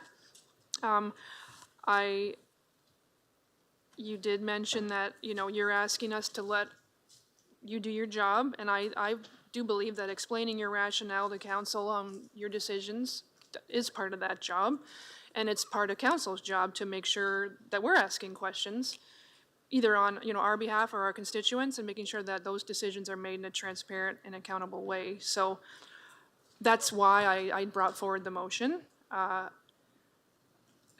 think I stand by my comments. I do feel that there is nothing wrong with seeing that in writing, basically showing us the math. And once we see that, you know, then I think we're good to go. I think it's basically just making sure everyone's on the same page. When it's a brand new role in our structure, I think it makes sense to have that discussion here, and I respect that everyone's had a chance to do that. So I really appreciate everyone's feedback. Thank you very much. Thank you, Mr. Chair. Okay, I will call the vote. We are separating these into A, B, and C, so we'll vote on A first. Mr. Mayor? All votes are in. Motion passes 6-5. And now we'll move on to B.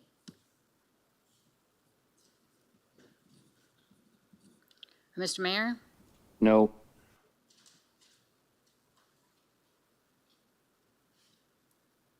All votes are in. Motion fails 4-7. And C.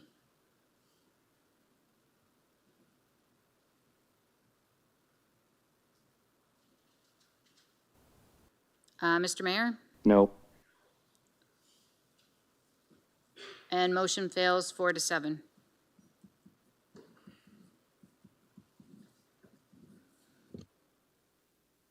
Moving on to 16C, motion by Councillor Sakachi regarding affordable housing. Councillor Sakachi.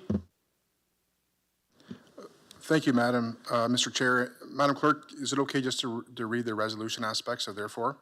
Thank you.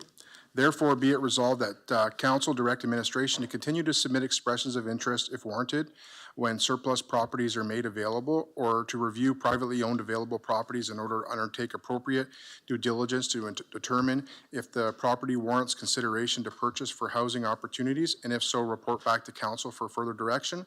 And administration to be authorized where warranted to complete architectural pre-design feasibility and cost estimates for development of affordable housing, options to maximize the number of units created that align with the results of the upcoming housing needs, and that assessment and following housing strategic plans administration to be directed to continue to seek out grant funding from upper levels of government for capital costs and potential partnerships for affordable housing options, and report back to council with these options for considerations as they arise, and administration to include the results of successful grant applications related to affordable housing developments, including both last term and this current term of council at the time of creation of the next Chatham-Kent Affordable Housing Development Progress Update for the information report.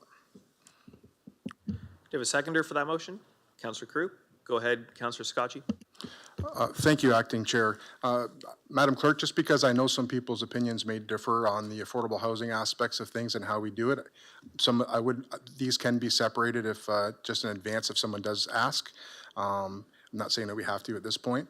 I think the main reason for this motion is that several times staff have come back with recommendations for potential acquisitions, as well as potential funding aspects, and there's been a lot of variance of opinions on what we should do as a municipality.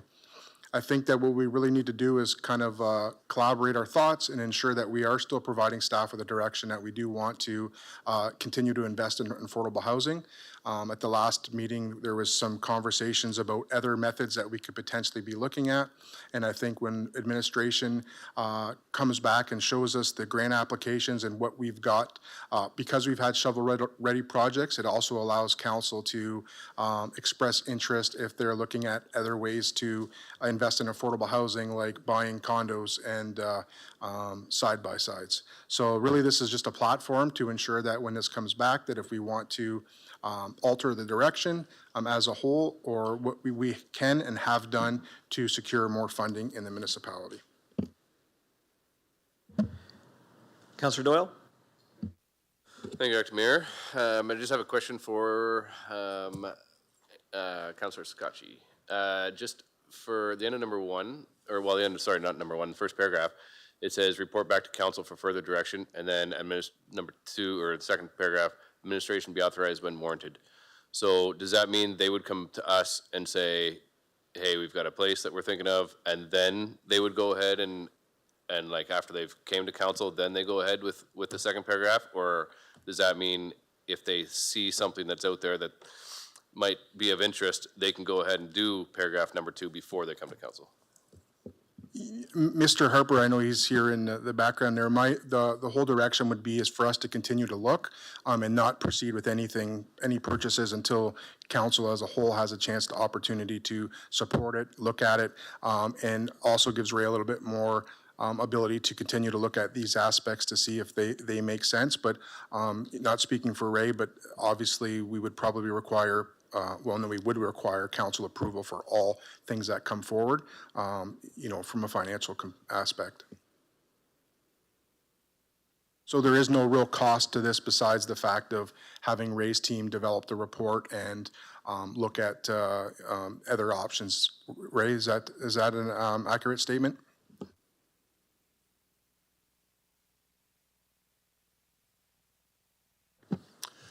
Thank you, Acting Chair. Ray Harper, Director of Municipal Housing Development, and thank you, Councillor, for your question. Yeah, that's correct. I would say that the second paragraph is also work that we do on some of our current municipal assets, our infill developments, and we have several examples that we're underway right now. A perfect example is one that's getting completed and ready for occupancy is the 36 McGeorge in Blenheim project that will be ready here in about 6 weeks for occupancy, and that's 17 units for family affordable housing in the community of Blenheim. Yeah, so just a clarification. So number 2 paragraph doesn't happen until number 1 paragraph is finished and council's approved. Is that what you're saying, or the opposite? So the second paragraph would definitely not happen prior to us procuring or purchasing any new properties. But we do some pre-designs and some feasibility and cost estimates for some of our projects that we have in our portfolio, projects that we've brought forward to council already, as well as commitment to bring forward some upcoming council reports that you'll see in the near future. Okay, perfect. Thank you very much. Councillor Story, followed by Councillor Bondi.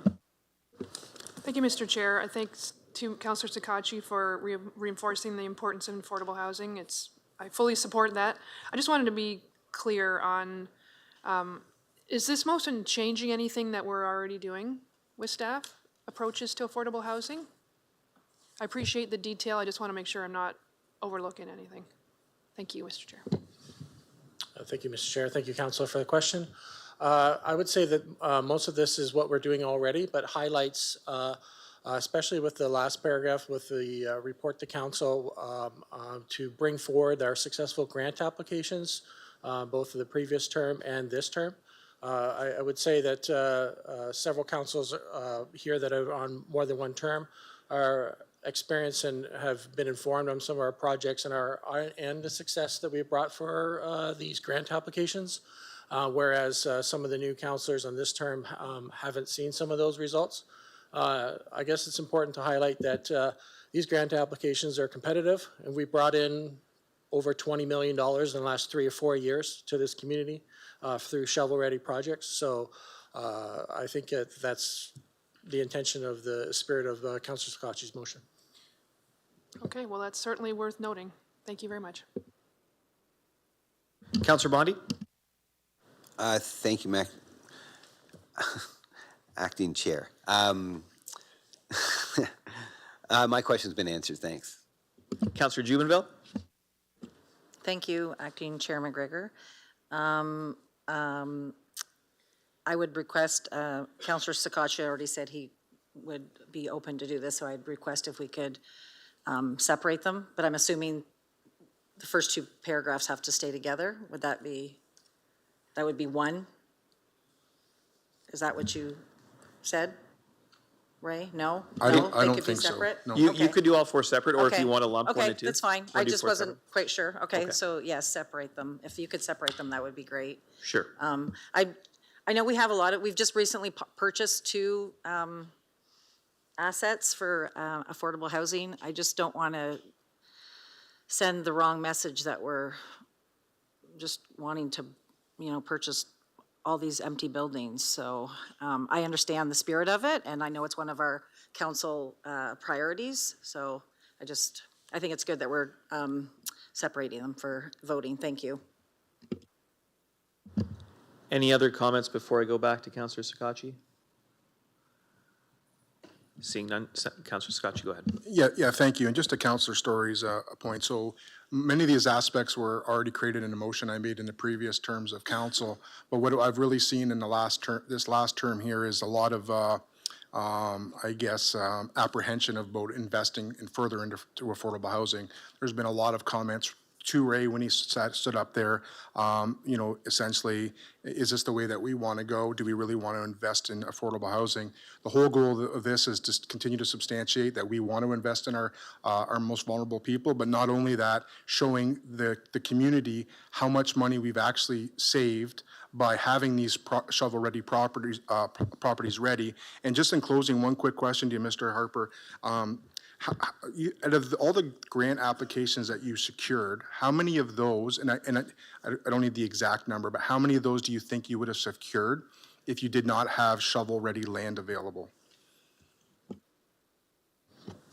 None of those, because every one of them had a particular property that was involved in the application process. Thank you. And looking at some of the websites, that's what I was looking at.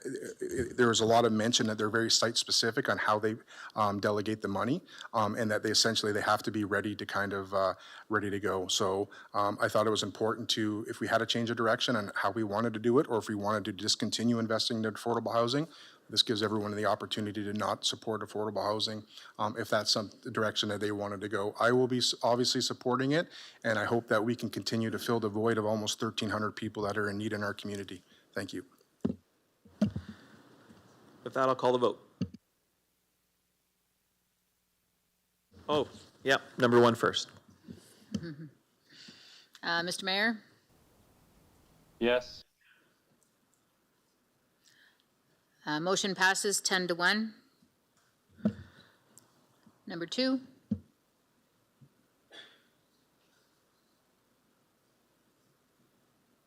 Mr. Mayor? Yes. Motion passes 10-1. Number three? Mr. Mayor? We. Motion passes 11-0. And the final one, number four?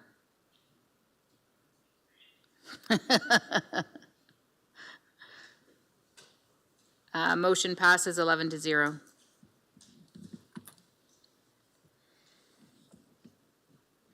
Item 17, Finance, Budget, Information Technology, and Transformation. 17A, offer to purchase part of property identification number 009381057, Post Point Lane, Community of Erio. Councillor Sakachi? Thank you, Mayor Thank you, Acting Mayor Chair. I will actually defer to my co-councillors to put it on the floor, if that's okay. Councillor Doyle, or sorry, Councillor Thompson? I didn't know who you're pointing at, sorry, Councillor Sakachi. Councillor Thompson? I will put it on the floor. Councillor Doyle, do you second that motion? I will second that motion. Thank you. Councillor Thompson, go ahead. I, at this point, don't have any comments or questions, although I think there's going to be some debate that I'm interested in hearing. Okay. You get last kick at the can, too. Councillor Sakachi? Thank you, Acting Mayor McGregor. Just a couple questions that come in from, I guess the first question will be to Mr. Quinton. Mr. Quinton, I had this question that just came up tonight during the meeting. The remaining access water points, how are those going to be? Oh, sorry, I didn't see you back there, Amy. I apologize. How are the existing ones that are still left are going to be proceed from a divestment standpoint? I have some property owners just inquiring to see the process of what's going to happen with the ones that have not been divested yet.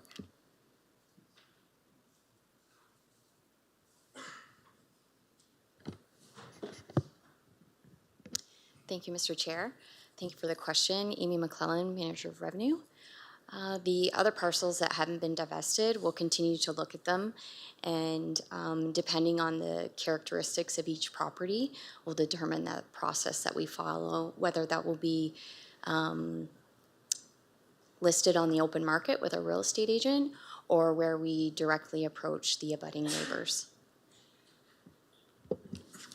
Thank you. And Acting Mayor McGregor, I did apologize. I meant to start with, I did contact the Integrity Commissioner today in regards to this, see if I had a conflict. There wasn't a conflict. I will be abstaining because there could be perceived bias. So, but I do have some generic questions about them as a whole, not specifically related to this property.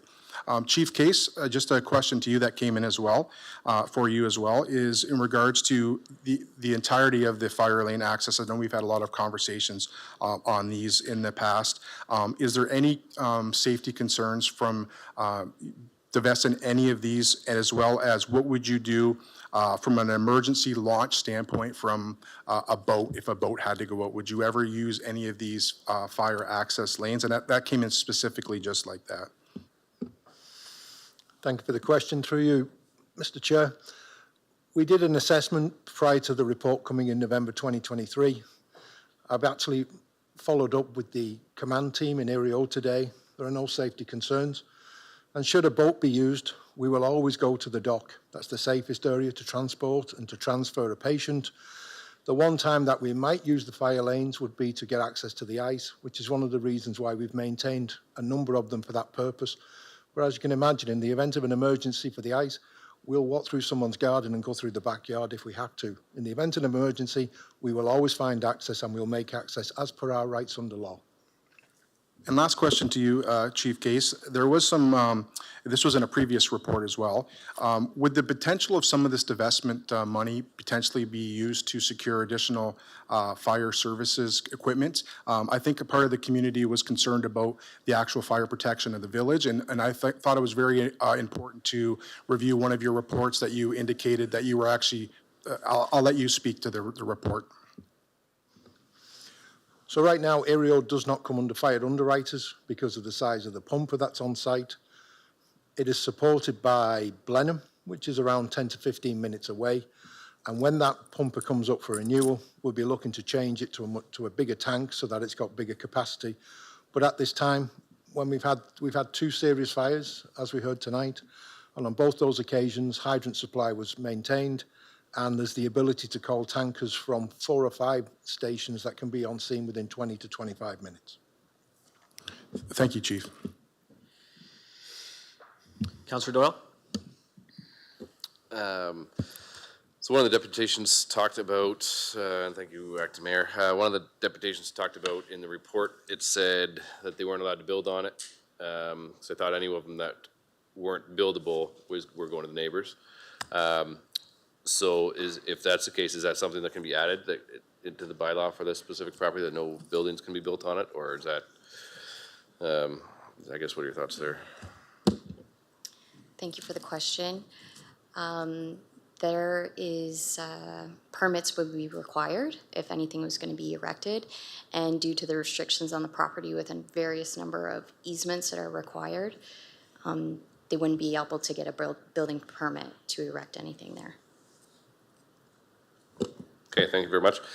And then some of the deputations talked about snow removal as well, because that was an area that a lot of the snow was pushed to. So I don't know who wants to answer that question. Thank you, Mr. Acting Mayor. With regards to the comments in the deputation about the snow plowing, they are accurate that today the snow plow comes down from the corner and goes down Post Point Lane and stores the snow at the end. You know, this parcel now through the sale will be very similar to a lot of other parcels we have in this particular boat, where we have a right-of-way that ends at a property. And so I talked to the road supervisor after the deputation came in, and so currently we drive in and back out, and so we're going to have to back in and drive out to plow that snow because we won't be able to push it up against that private property. You know, in the event there was a massive snowfall, I mean, obviously we'd have to use some different equipment to come in and remove. We have many similar situations in Wallaceburg and Mitchell's Bay. Okay, thank you very much. That's all for me. Any other questions before we go back to Councillor Thompson? Seeing none, Councillor Thompson? No, I have no further comments. Can I just make a clarification point of order? Yep, go ahead.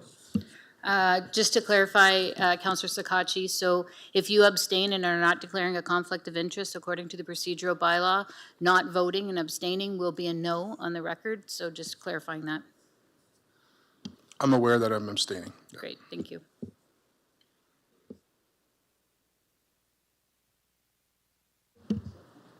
With that, I'll call the vote. Mayor Caniff?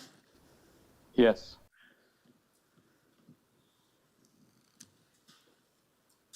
Councillor Story left. Therefore, the motion, sorry, Mr. Mayor, what did you say? I apologize. I said yes, so the vote is, motion passes 9-1.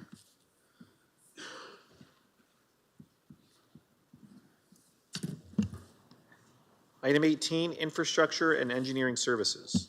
18C, re-implementation of municipal telecommunications consent fees. Councillor Story and Councillor Doyle. Oh, Councillor Story's not back yet. Councillor Doyle, go ahead. Thank you, Acting Mayor McGregor. Councillor Doyle, did you want to put this on the floor? Pardon? Did you want to move this and put this on the floor? To discuss it, sure. I can move it. Okay, moved by Councillor Doyle, seconded by Councillor Scotchy. Go ahead, Councillor Doyle. Okay, so currently, I don't know who this is for. So we don't have fees for the telecommunications companies putting in anything right now. This would be like, would this include fiber and stuff like this when they're putting in things? Thank you, Mr. Acting Mayor, for the question. So to your question, currently there is no fee. If you read in the report, previously to 2018, there was a fee structure, and that was removed. But currently to this day, there's no fee, and this report's about re-implementing a fee. Okay. So this coming from somebody who lives out in the country and is waiting for fiber. To a couple things. One, to me, I think if we now are throwing an extra fee on these companies that they didn't have before, this is going to slow down the process to get people fiber, which is, trust me, from people that are in the country that want it. We've been waiting for a while. So I don't know if I can support something that's going to slow down that process even more for people who've been waiting for quite a long time. And then the other thing, it says that,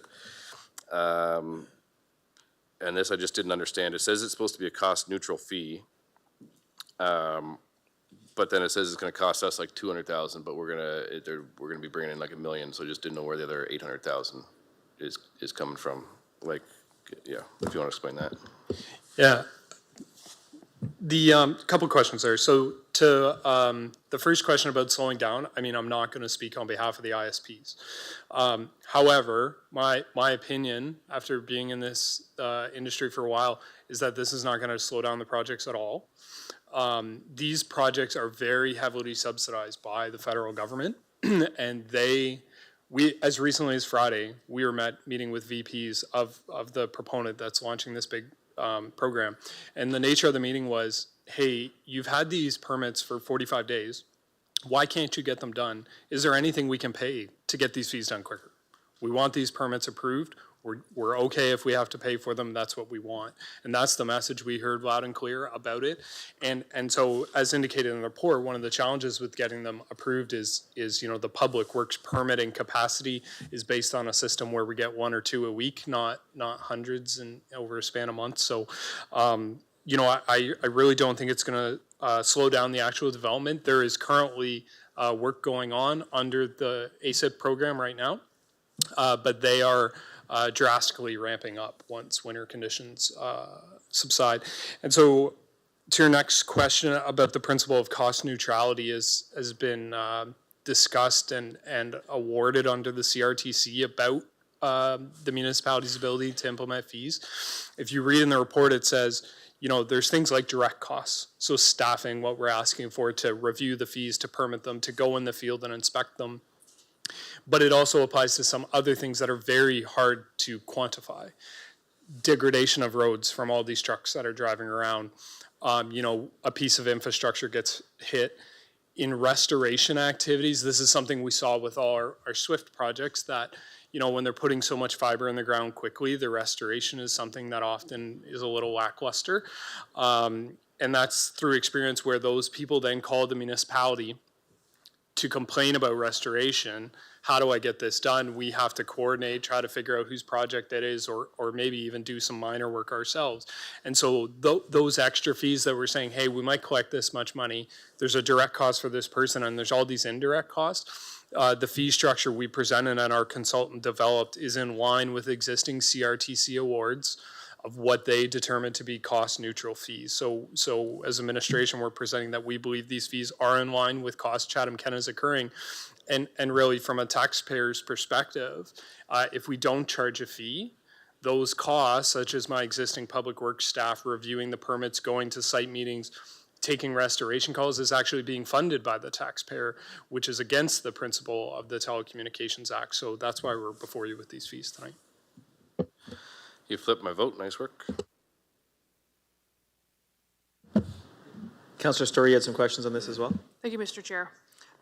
So the end users will not be paying these fees? Meaning residents? Thank you, Mr. Acting Mayor, for the question. No, the submitter of the permit has to pay the fee. So in most cases, that is the ISP. But it could also be the contractor who's been subbed by the ISP. But these are not fees being levied on people who are, say, connecting to this network. Thank you. And the project coordinator position being recommended, that is temporary from now until 2027? Like, if we approve tonight, you'll be going out immediately to fill that role? That's correct. We're, this project, like I said, we have lots of permits in the queue already that we need to review quickly. We want to move forward with this and get it hired immediately before this kind of spring, construction boom. As mentioned in the report, the current ASIP model is that all these projects under this funding have to be complete by the end of 25. There are many, many, many kilometers of ASIP funding in Chatham-Kent right now, and I believe the ISPs are trying to get this done to get as much recouped and as much infrastructure in the ground as they can. Thank you. In terms of, speaking of the application, so in the report you mentioned there's 300 plus consent applications in line. Do we anticipate more will continue to come in, or is this the full complement right now? We're just basically catching up. So as I mentioned before, we did recently meet with the big ISP that's behind this project, and we don't know their funding details, exactly how many projects they have. We also don't know the total percentage of projects that are aerial versus underground. So they are working with, say Hydro One, for example, to put fiber on the poles, which requires a lot less permitting work than, say, underground does. And so we need this position immediately, and then even if the construction does end by the end of 25, the restoration work and all that will continue, and that's why we're presenting it as a 2-year contract.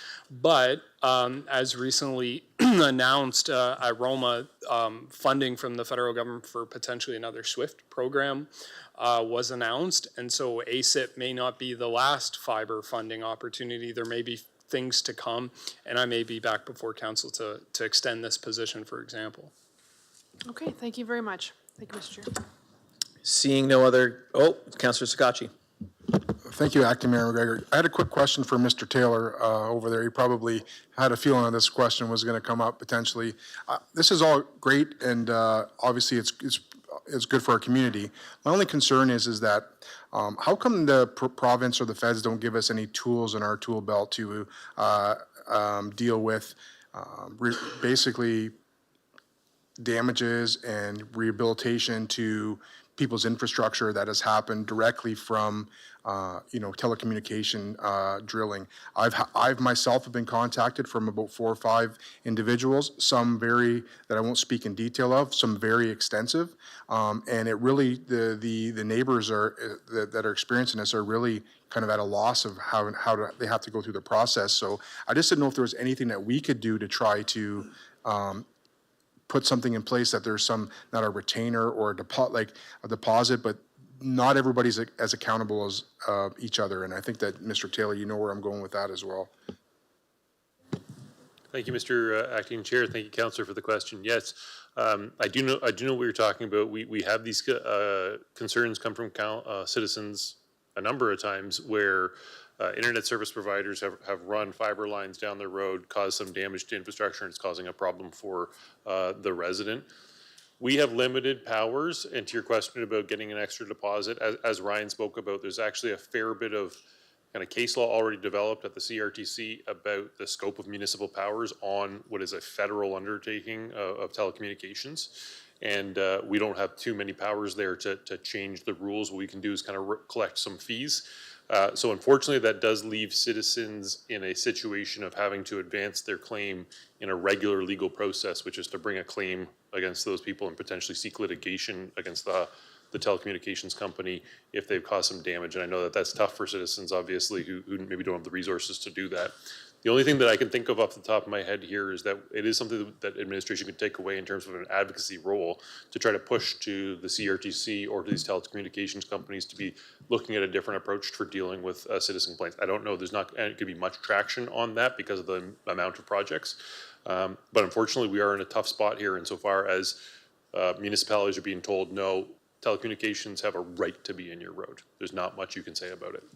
Thank you. Just in closing, I completely get that. It's just that when you have somebody who's seeing $20,000, $30,000 in damage, and your civil aspect is against somebody who's worth 20, 30, 40, 50, or hundreds of millions of dollars, it's not going to end well, and it's really unfortunate when they have no choice about who goes in front. So even a letter or something like that, I won't make a motion or nothing like that, but even if a letter can be at least sent out to consider that, I think it would have some benefits, right? So.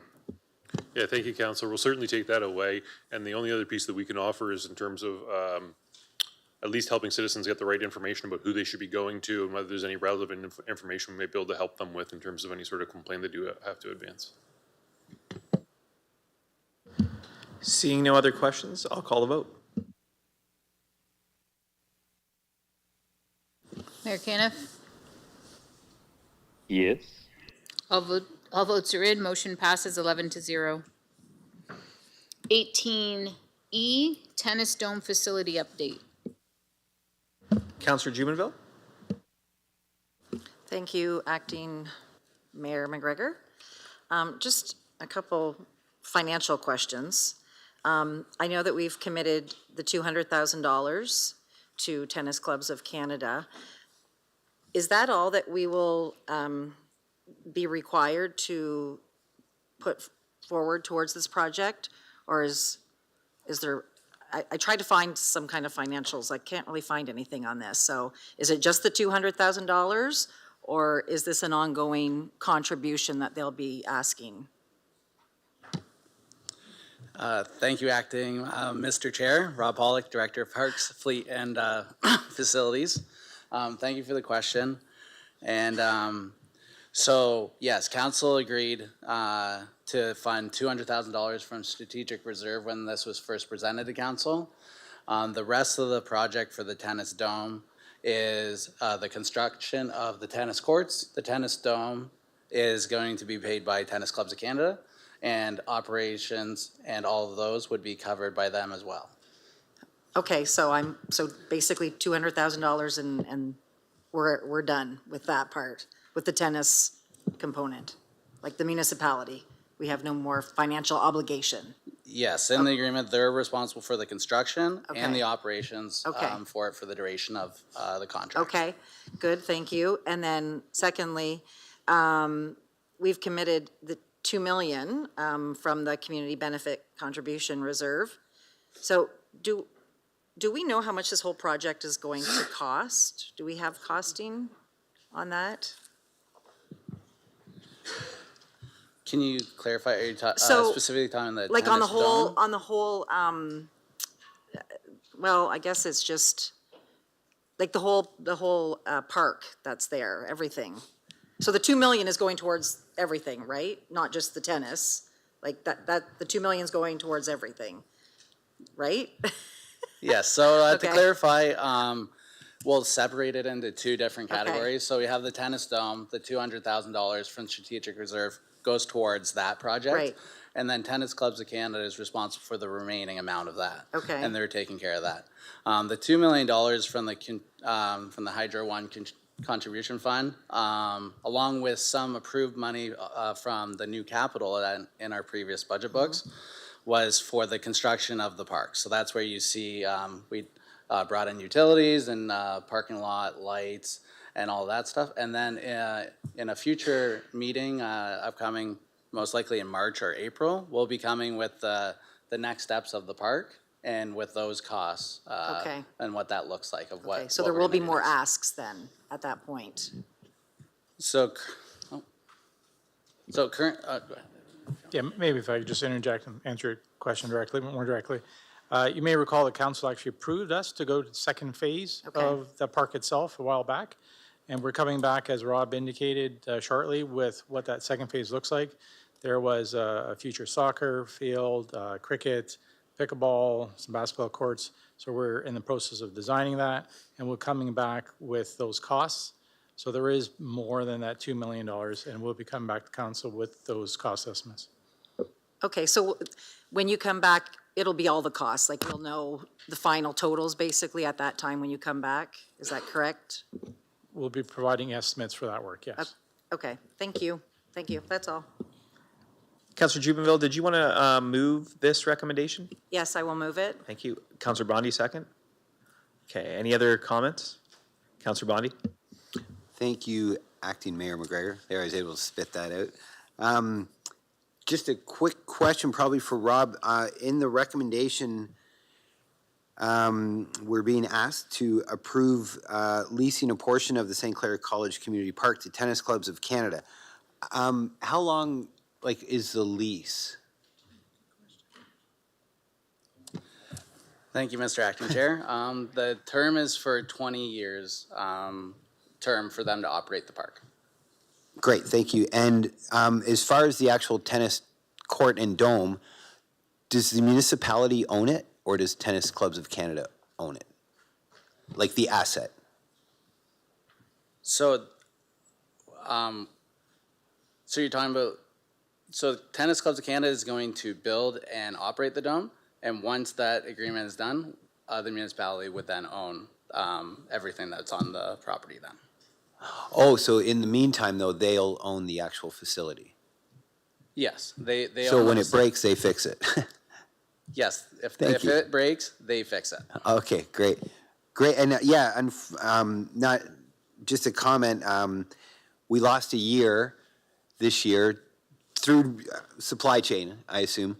But the tennis community is still very excited about this. They just picked the wrong year to, I think we were playing tennis at this time last year. So not this year, but everybody's still very excited for it to come to fruition for next winter. So thanks very much, Rob, appreciate it. Councillor Doyle? Thank you, Acting Mayor McGregor. Just quickly, when you brought up that comment, the lease agreement, will there be an option to extend them managing the facility after the 20 years? Or do we get the facility and have to manage it after the 20 years? So the current term is for 20 years, and then throughout the lease term, we can always look at renegotiating in the future. And if we were going to do that, I would come back to council and inform that we were going to look at those options. So, but for right now, it's 20 years. Oh. And just if I can, just keep in mind the life of a tennis dome isn't the same as the life of a normal building. So 20 years is probably a decent term, and then we'll have to revisit it and see what the life of the dome is at that point in time. But I can't remember who made the comment. The good news is between now and 20 years, they have to continue to maintain it. So that's to our advantage. So. Perfect. Thank you, Michael. If I could just add, the council's already approved the agreement. This is just amending the agreement, right? So we had come to council with this agreement a couple of years ago, I believe. So all the terms are in there. This is just amending a few items to that agreement. Any other questions? Like Councillor Bonnie, I'm excited to see this go forward. I know it's stalled a year, but it's a great investment in North Kent. And with that, I'll call the vote. Yes, sir. Mayor Caniff? Duh. All votes are in. Motion passes 11-0. And 18G, increase of contract approval limit, traffic signal maintenance services. Councillor Story? Thank you, Mr. Chair. Just had a couple of questions. If I'm reading the report correctly, it looks like additional approval is required for about a $517,000 increase from what was originally forecast to the end of May 2025. Is there, will there be additional work required after May? Like, that gets us to May 2025. Will there be additional work required after that time? Thank you.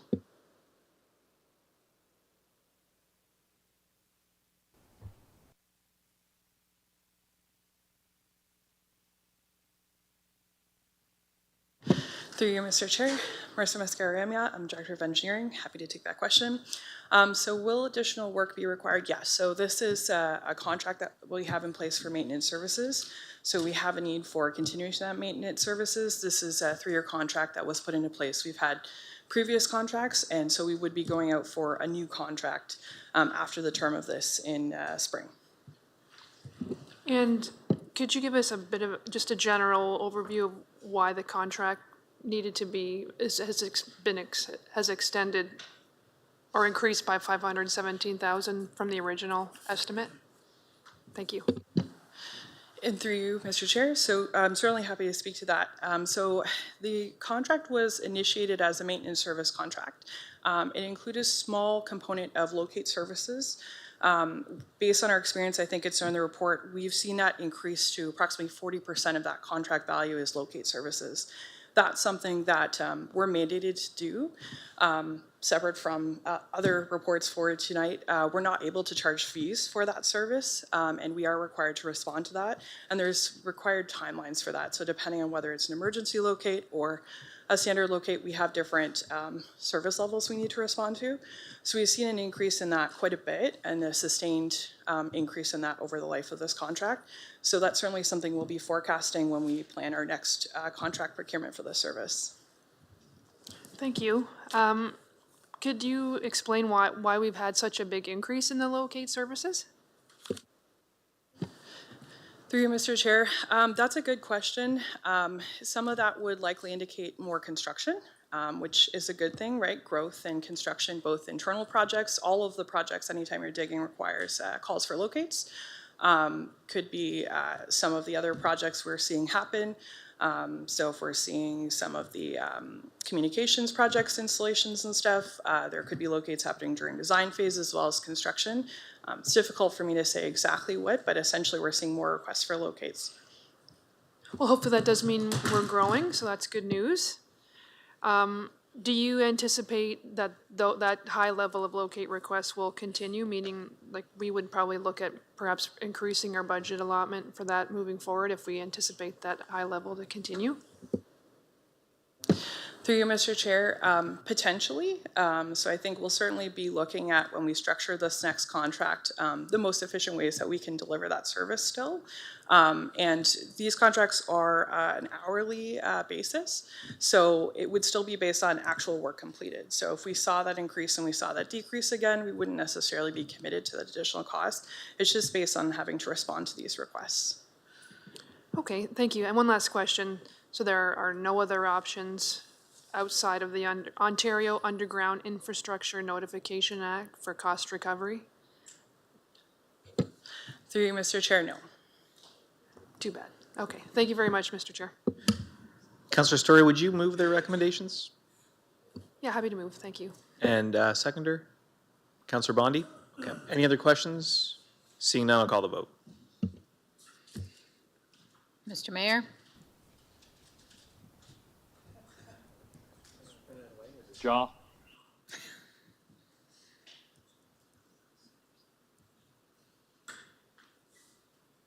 Councillor Bondi?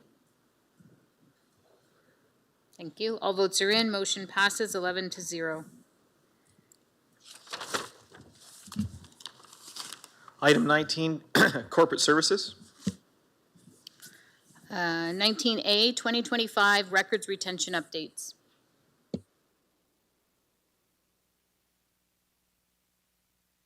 Councillor Doyle?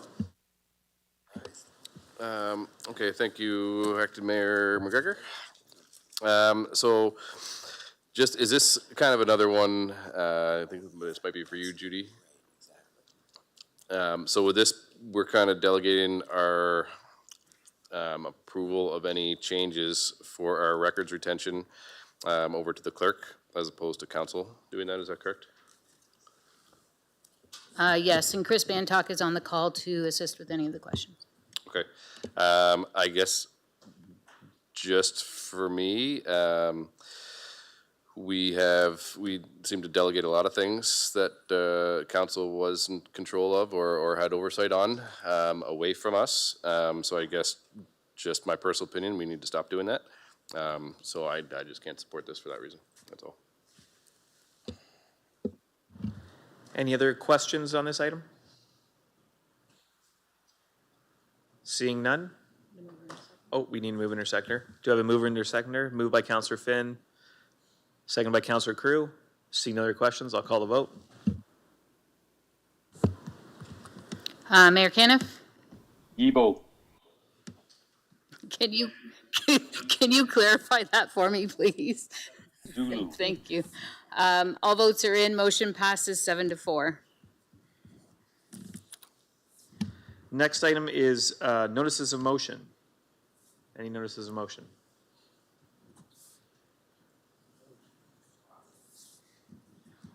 Seeing none, communication items? Any items of interest?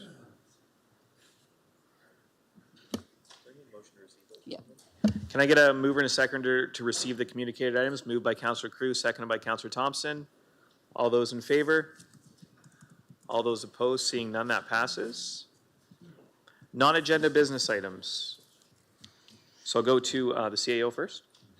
Thank you, Your Acting Worship. So we talked earlier today about, relationships with the province and how important that is. So I think some of you may have seen it, but today has been a really good news day for Chatham-Kent. We had an announcement about funding from the province of Ontario. You may have read that they're supporting sort of gas wells, and I can't remember exactly what they called it, but to the tune of about $16 million. But 12.3 million of that is actually coming to Chatham-Kent. And, we've had many meetings around this horseshoe, even before my time, about Wheatley and the cost and the implications. And many times councillors have said to us, well, is this going to be paid for by the province? And in many cases, we haven't been able to tell you definitively yes. But hopefully, most of you realize that we were pretty confident it would be paid for by the province, and I think part of that is the relationships that we built. I know early on there were a lot of questions about our relationship with the province because Wheatley happened. A lot of people didn't really know what was going on. There were different ministries trying to deal with it, but I'm really happy to announce that we got $12.3 million from the province today. Most of it has already been spent. And I think council knows that. We've been very transparent about the cost of the acquisition of property. And I will say the acquisition of property, I think, was really key in trying to resolve this. I know that when this process first started, we were really concerned about, well, geez, we don't know a lot about gas wells. We really want to be acquiring properties. And it was an expensive proposition. And the province initially funded about 66% of it. If you recall, I think the province funded around 3 million, 2.9, and we ended up spending closer to 4.5 for the property. So they've now actually made us whole for all of the property, including the demolition. So those 12 or 13 properties that we purchased ultimately was all done on the province's dime.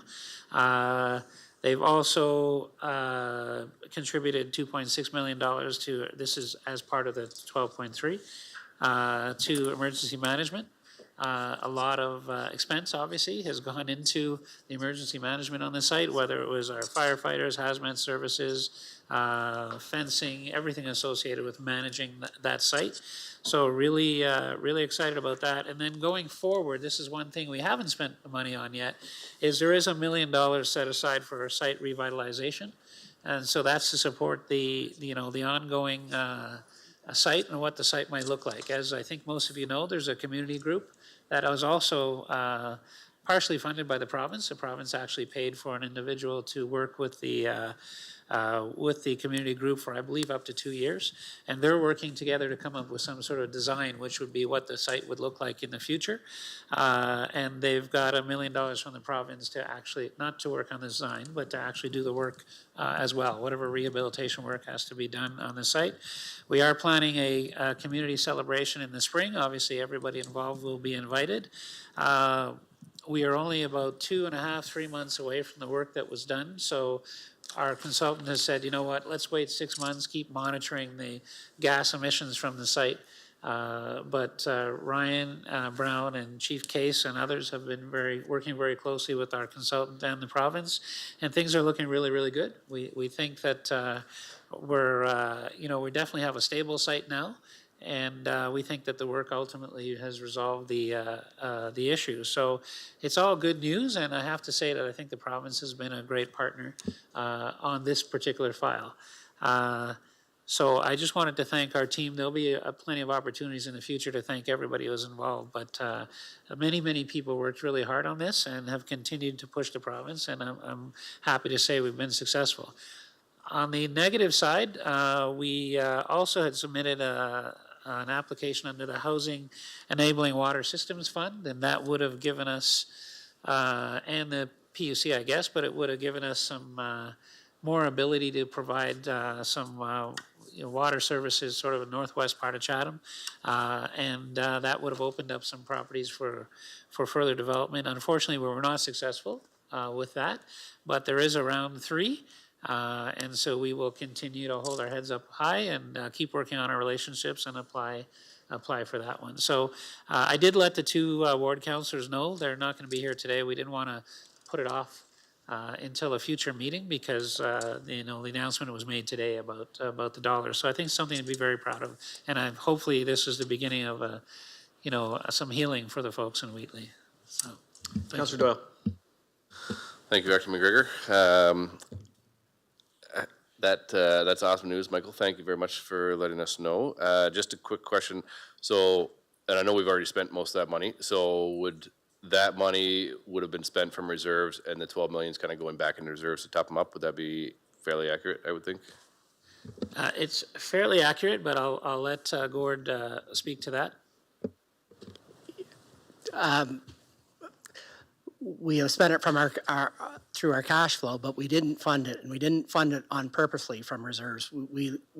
We have tracked this deficit, and we're reporting it in the August variance that went to council a couple months ago. We reported that was causing a larger deficit, about 2 million more than our normal deficit for 2024. We were projecting a $4 million deficit instead of a $2 million deficit because of these purchasing these properties and the cost overruns. So I don't want to say that it was funded from reserves. It wasn't funded by council at all. We were counting on the province to come through, and luckily they did.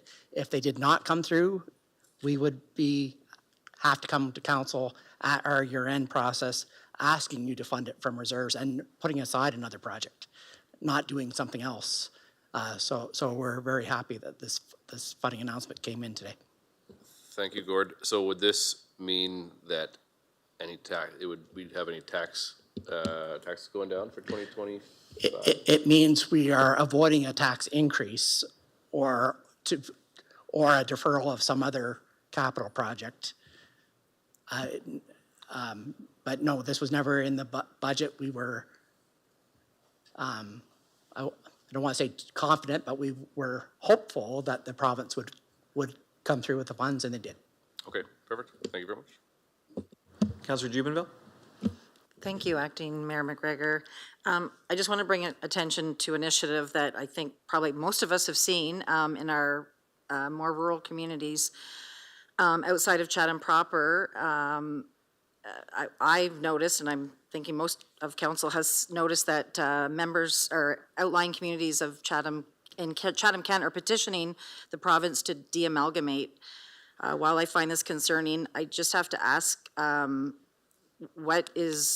we making any kind of public comment on this? Or I just want to know what the status is of this.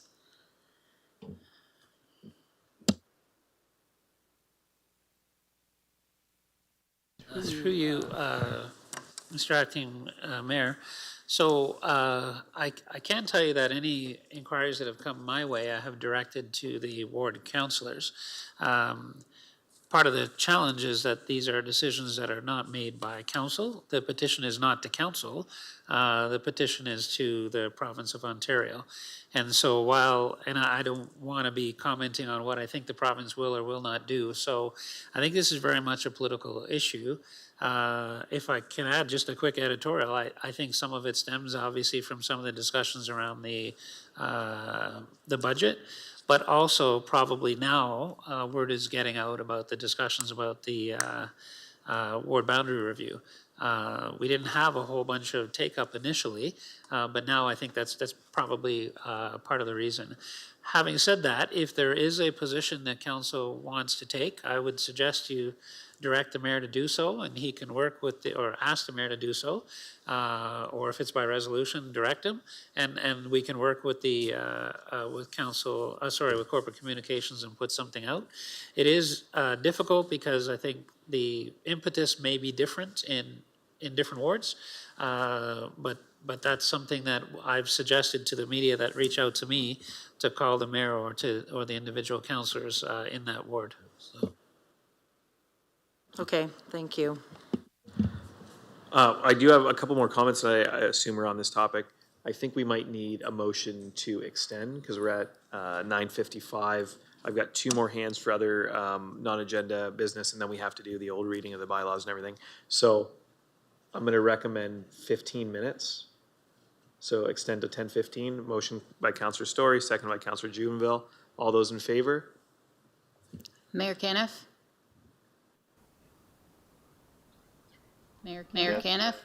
Thank you. 1, 2, 3, 4, 5, 6 out of 11. Motion passes. It's got to be one of the first 6 to 5 votes in Chatham-Kent Council. Councillor Sakachi, followed by Councillor McDonald. Thank you, Acting Mayor McGregor. Just a quick question for Gord, or if it would be to Jody as well. Just noticed in regards to Michael's conversation, Mr. Dubin's conversation regarding the dispensing of provincial funds and all that. I would just be curious if your team or one of your teams could provide an information report to council of all the homelessness prevention funding that's been allocated to other communities, including to Chatham-Kent. I've just seen a huge discrepancy in the amount of funding for other communities compared to us, and I think it would be important for not only Chatham-Kent Council to see it, but also the community to see the challenges that we face and the funding that we are receiving. I don't think that requires a motion since it's just information, but I'll just see your comments first. Thank you, Councillor, for your question. Through you, Mr. Acting Mayor. Certainly, we can pull together a report that highlights some of the funding announcements that have been made over the past little while, and we can also include in there the funding that has been granted to Chatham-Kent. Fortunately, it's a little bit less this go-round than we might have hoped for, but definitely we can bring that back forward. I'll work with staff to figure out when and how we can do that. Thank you, and I'll just add that I think it's a lot less than I know you have to be a little bit more political, but anyways, that's all my comments. Thank you. Councillor McDonald? Thanks. Mine's on something a bit different. Is now the appropriate time? Okay, just wanted to give a quick thank you to our fire department and the fire stations who attended the Bothwell downtown fire not even 2 weeks ago.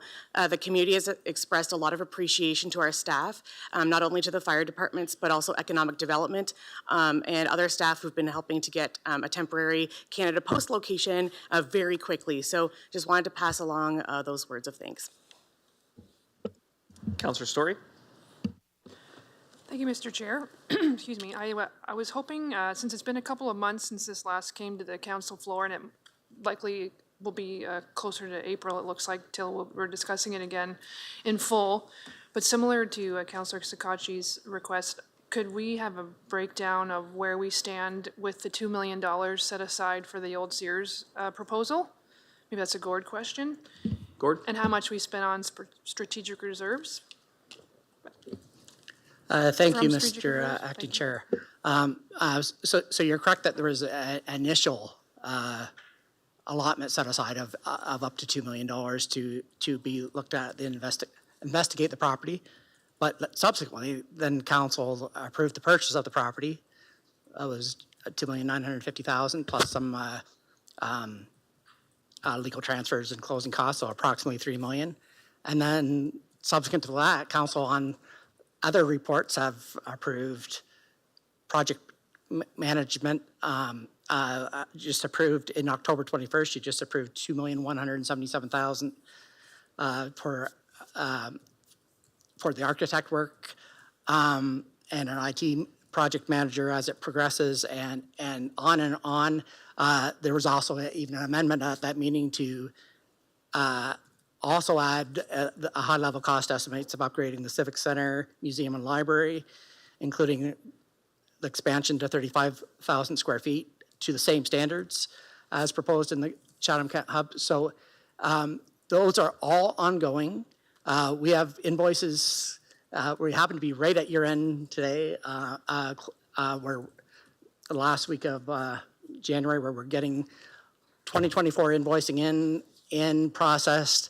And so when I look today, I don't want to give an incorrect answer when there's invoices likely in the queue being processed within days. So my recommendation, it's just a couple more months until there was a report coming anyway with the next steps with architectural designs and all those answers to council's questions. My recommendation is we just simply add an appendix to that report that details the financials by, by the funding source and by what project it was for. You know, there's some pre-purchase work, there's the purchase, there's some post design work, and let's break it out very easily for council to have in writing for that report, rather than me give a number tonight with not knowing what exact invoice is outstanding and what might be incorrect. Thanks, Gord.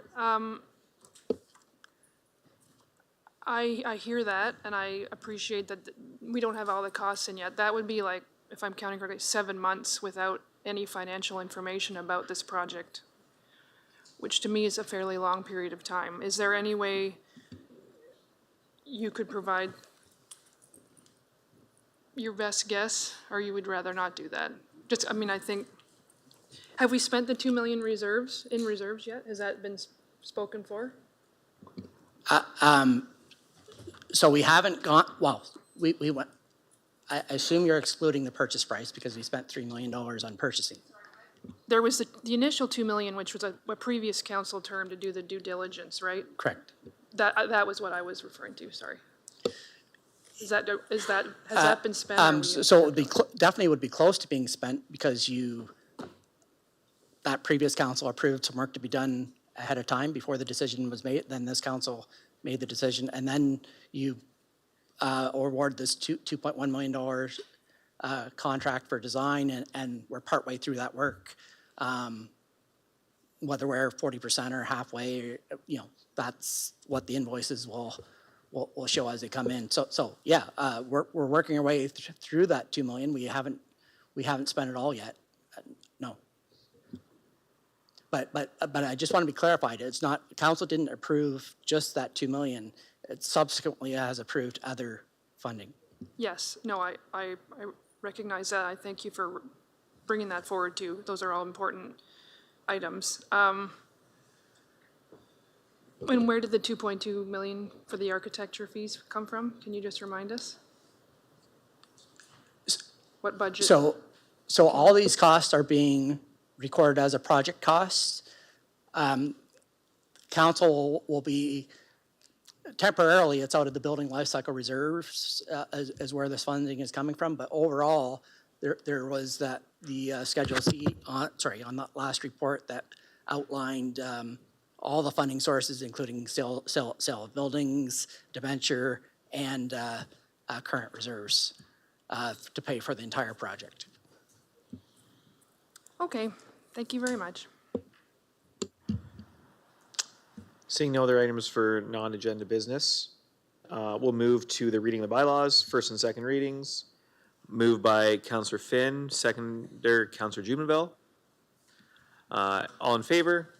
Any opposed? That passes. Third and final reading of bylaws, moved by Councillor Crew, seconded by Councillor Doyle. All in favor? Any opposed? Seeing none, that passes. And we'll go to Councillor Crew for resolution of council. I move that Chatham-Kent Council adjourn to its next meeting to be held on Monday, February 10th, 2025, and that Chatham-Kent Council authorize itself to meet in closed session on that day to discuss any matters permitted by the Municipal Act. I so move. Moved by Councillor Crew, seconded by Councillor McDonald. All in favor? Any opposed? Seeing none. Meeting is closed at 10:04.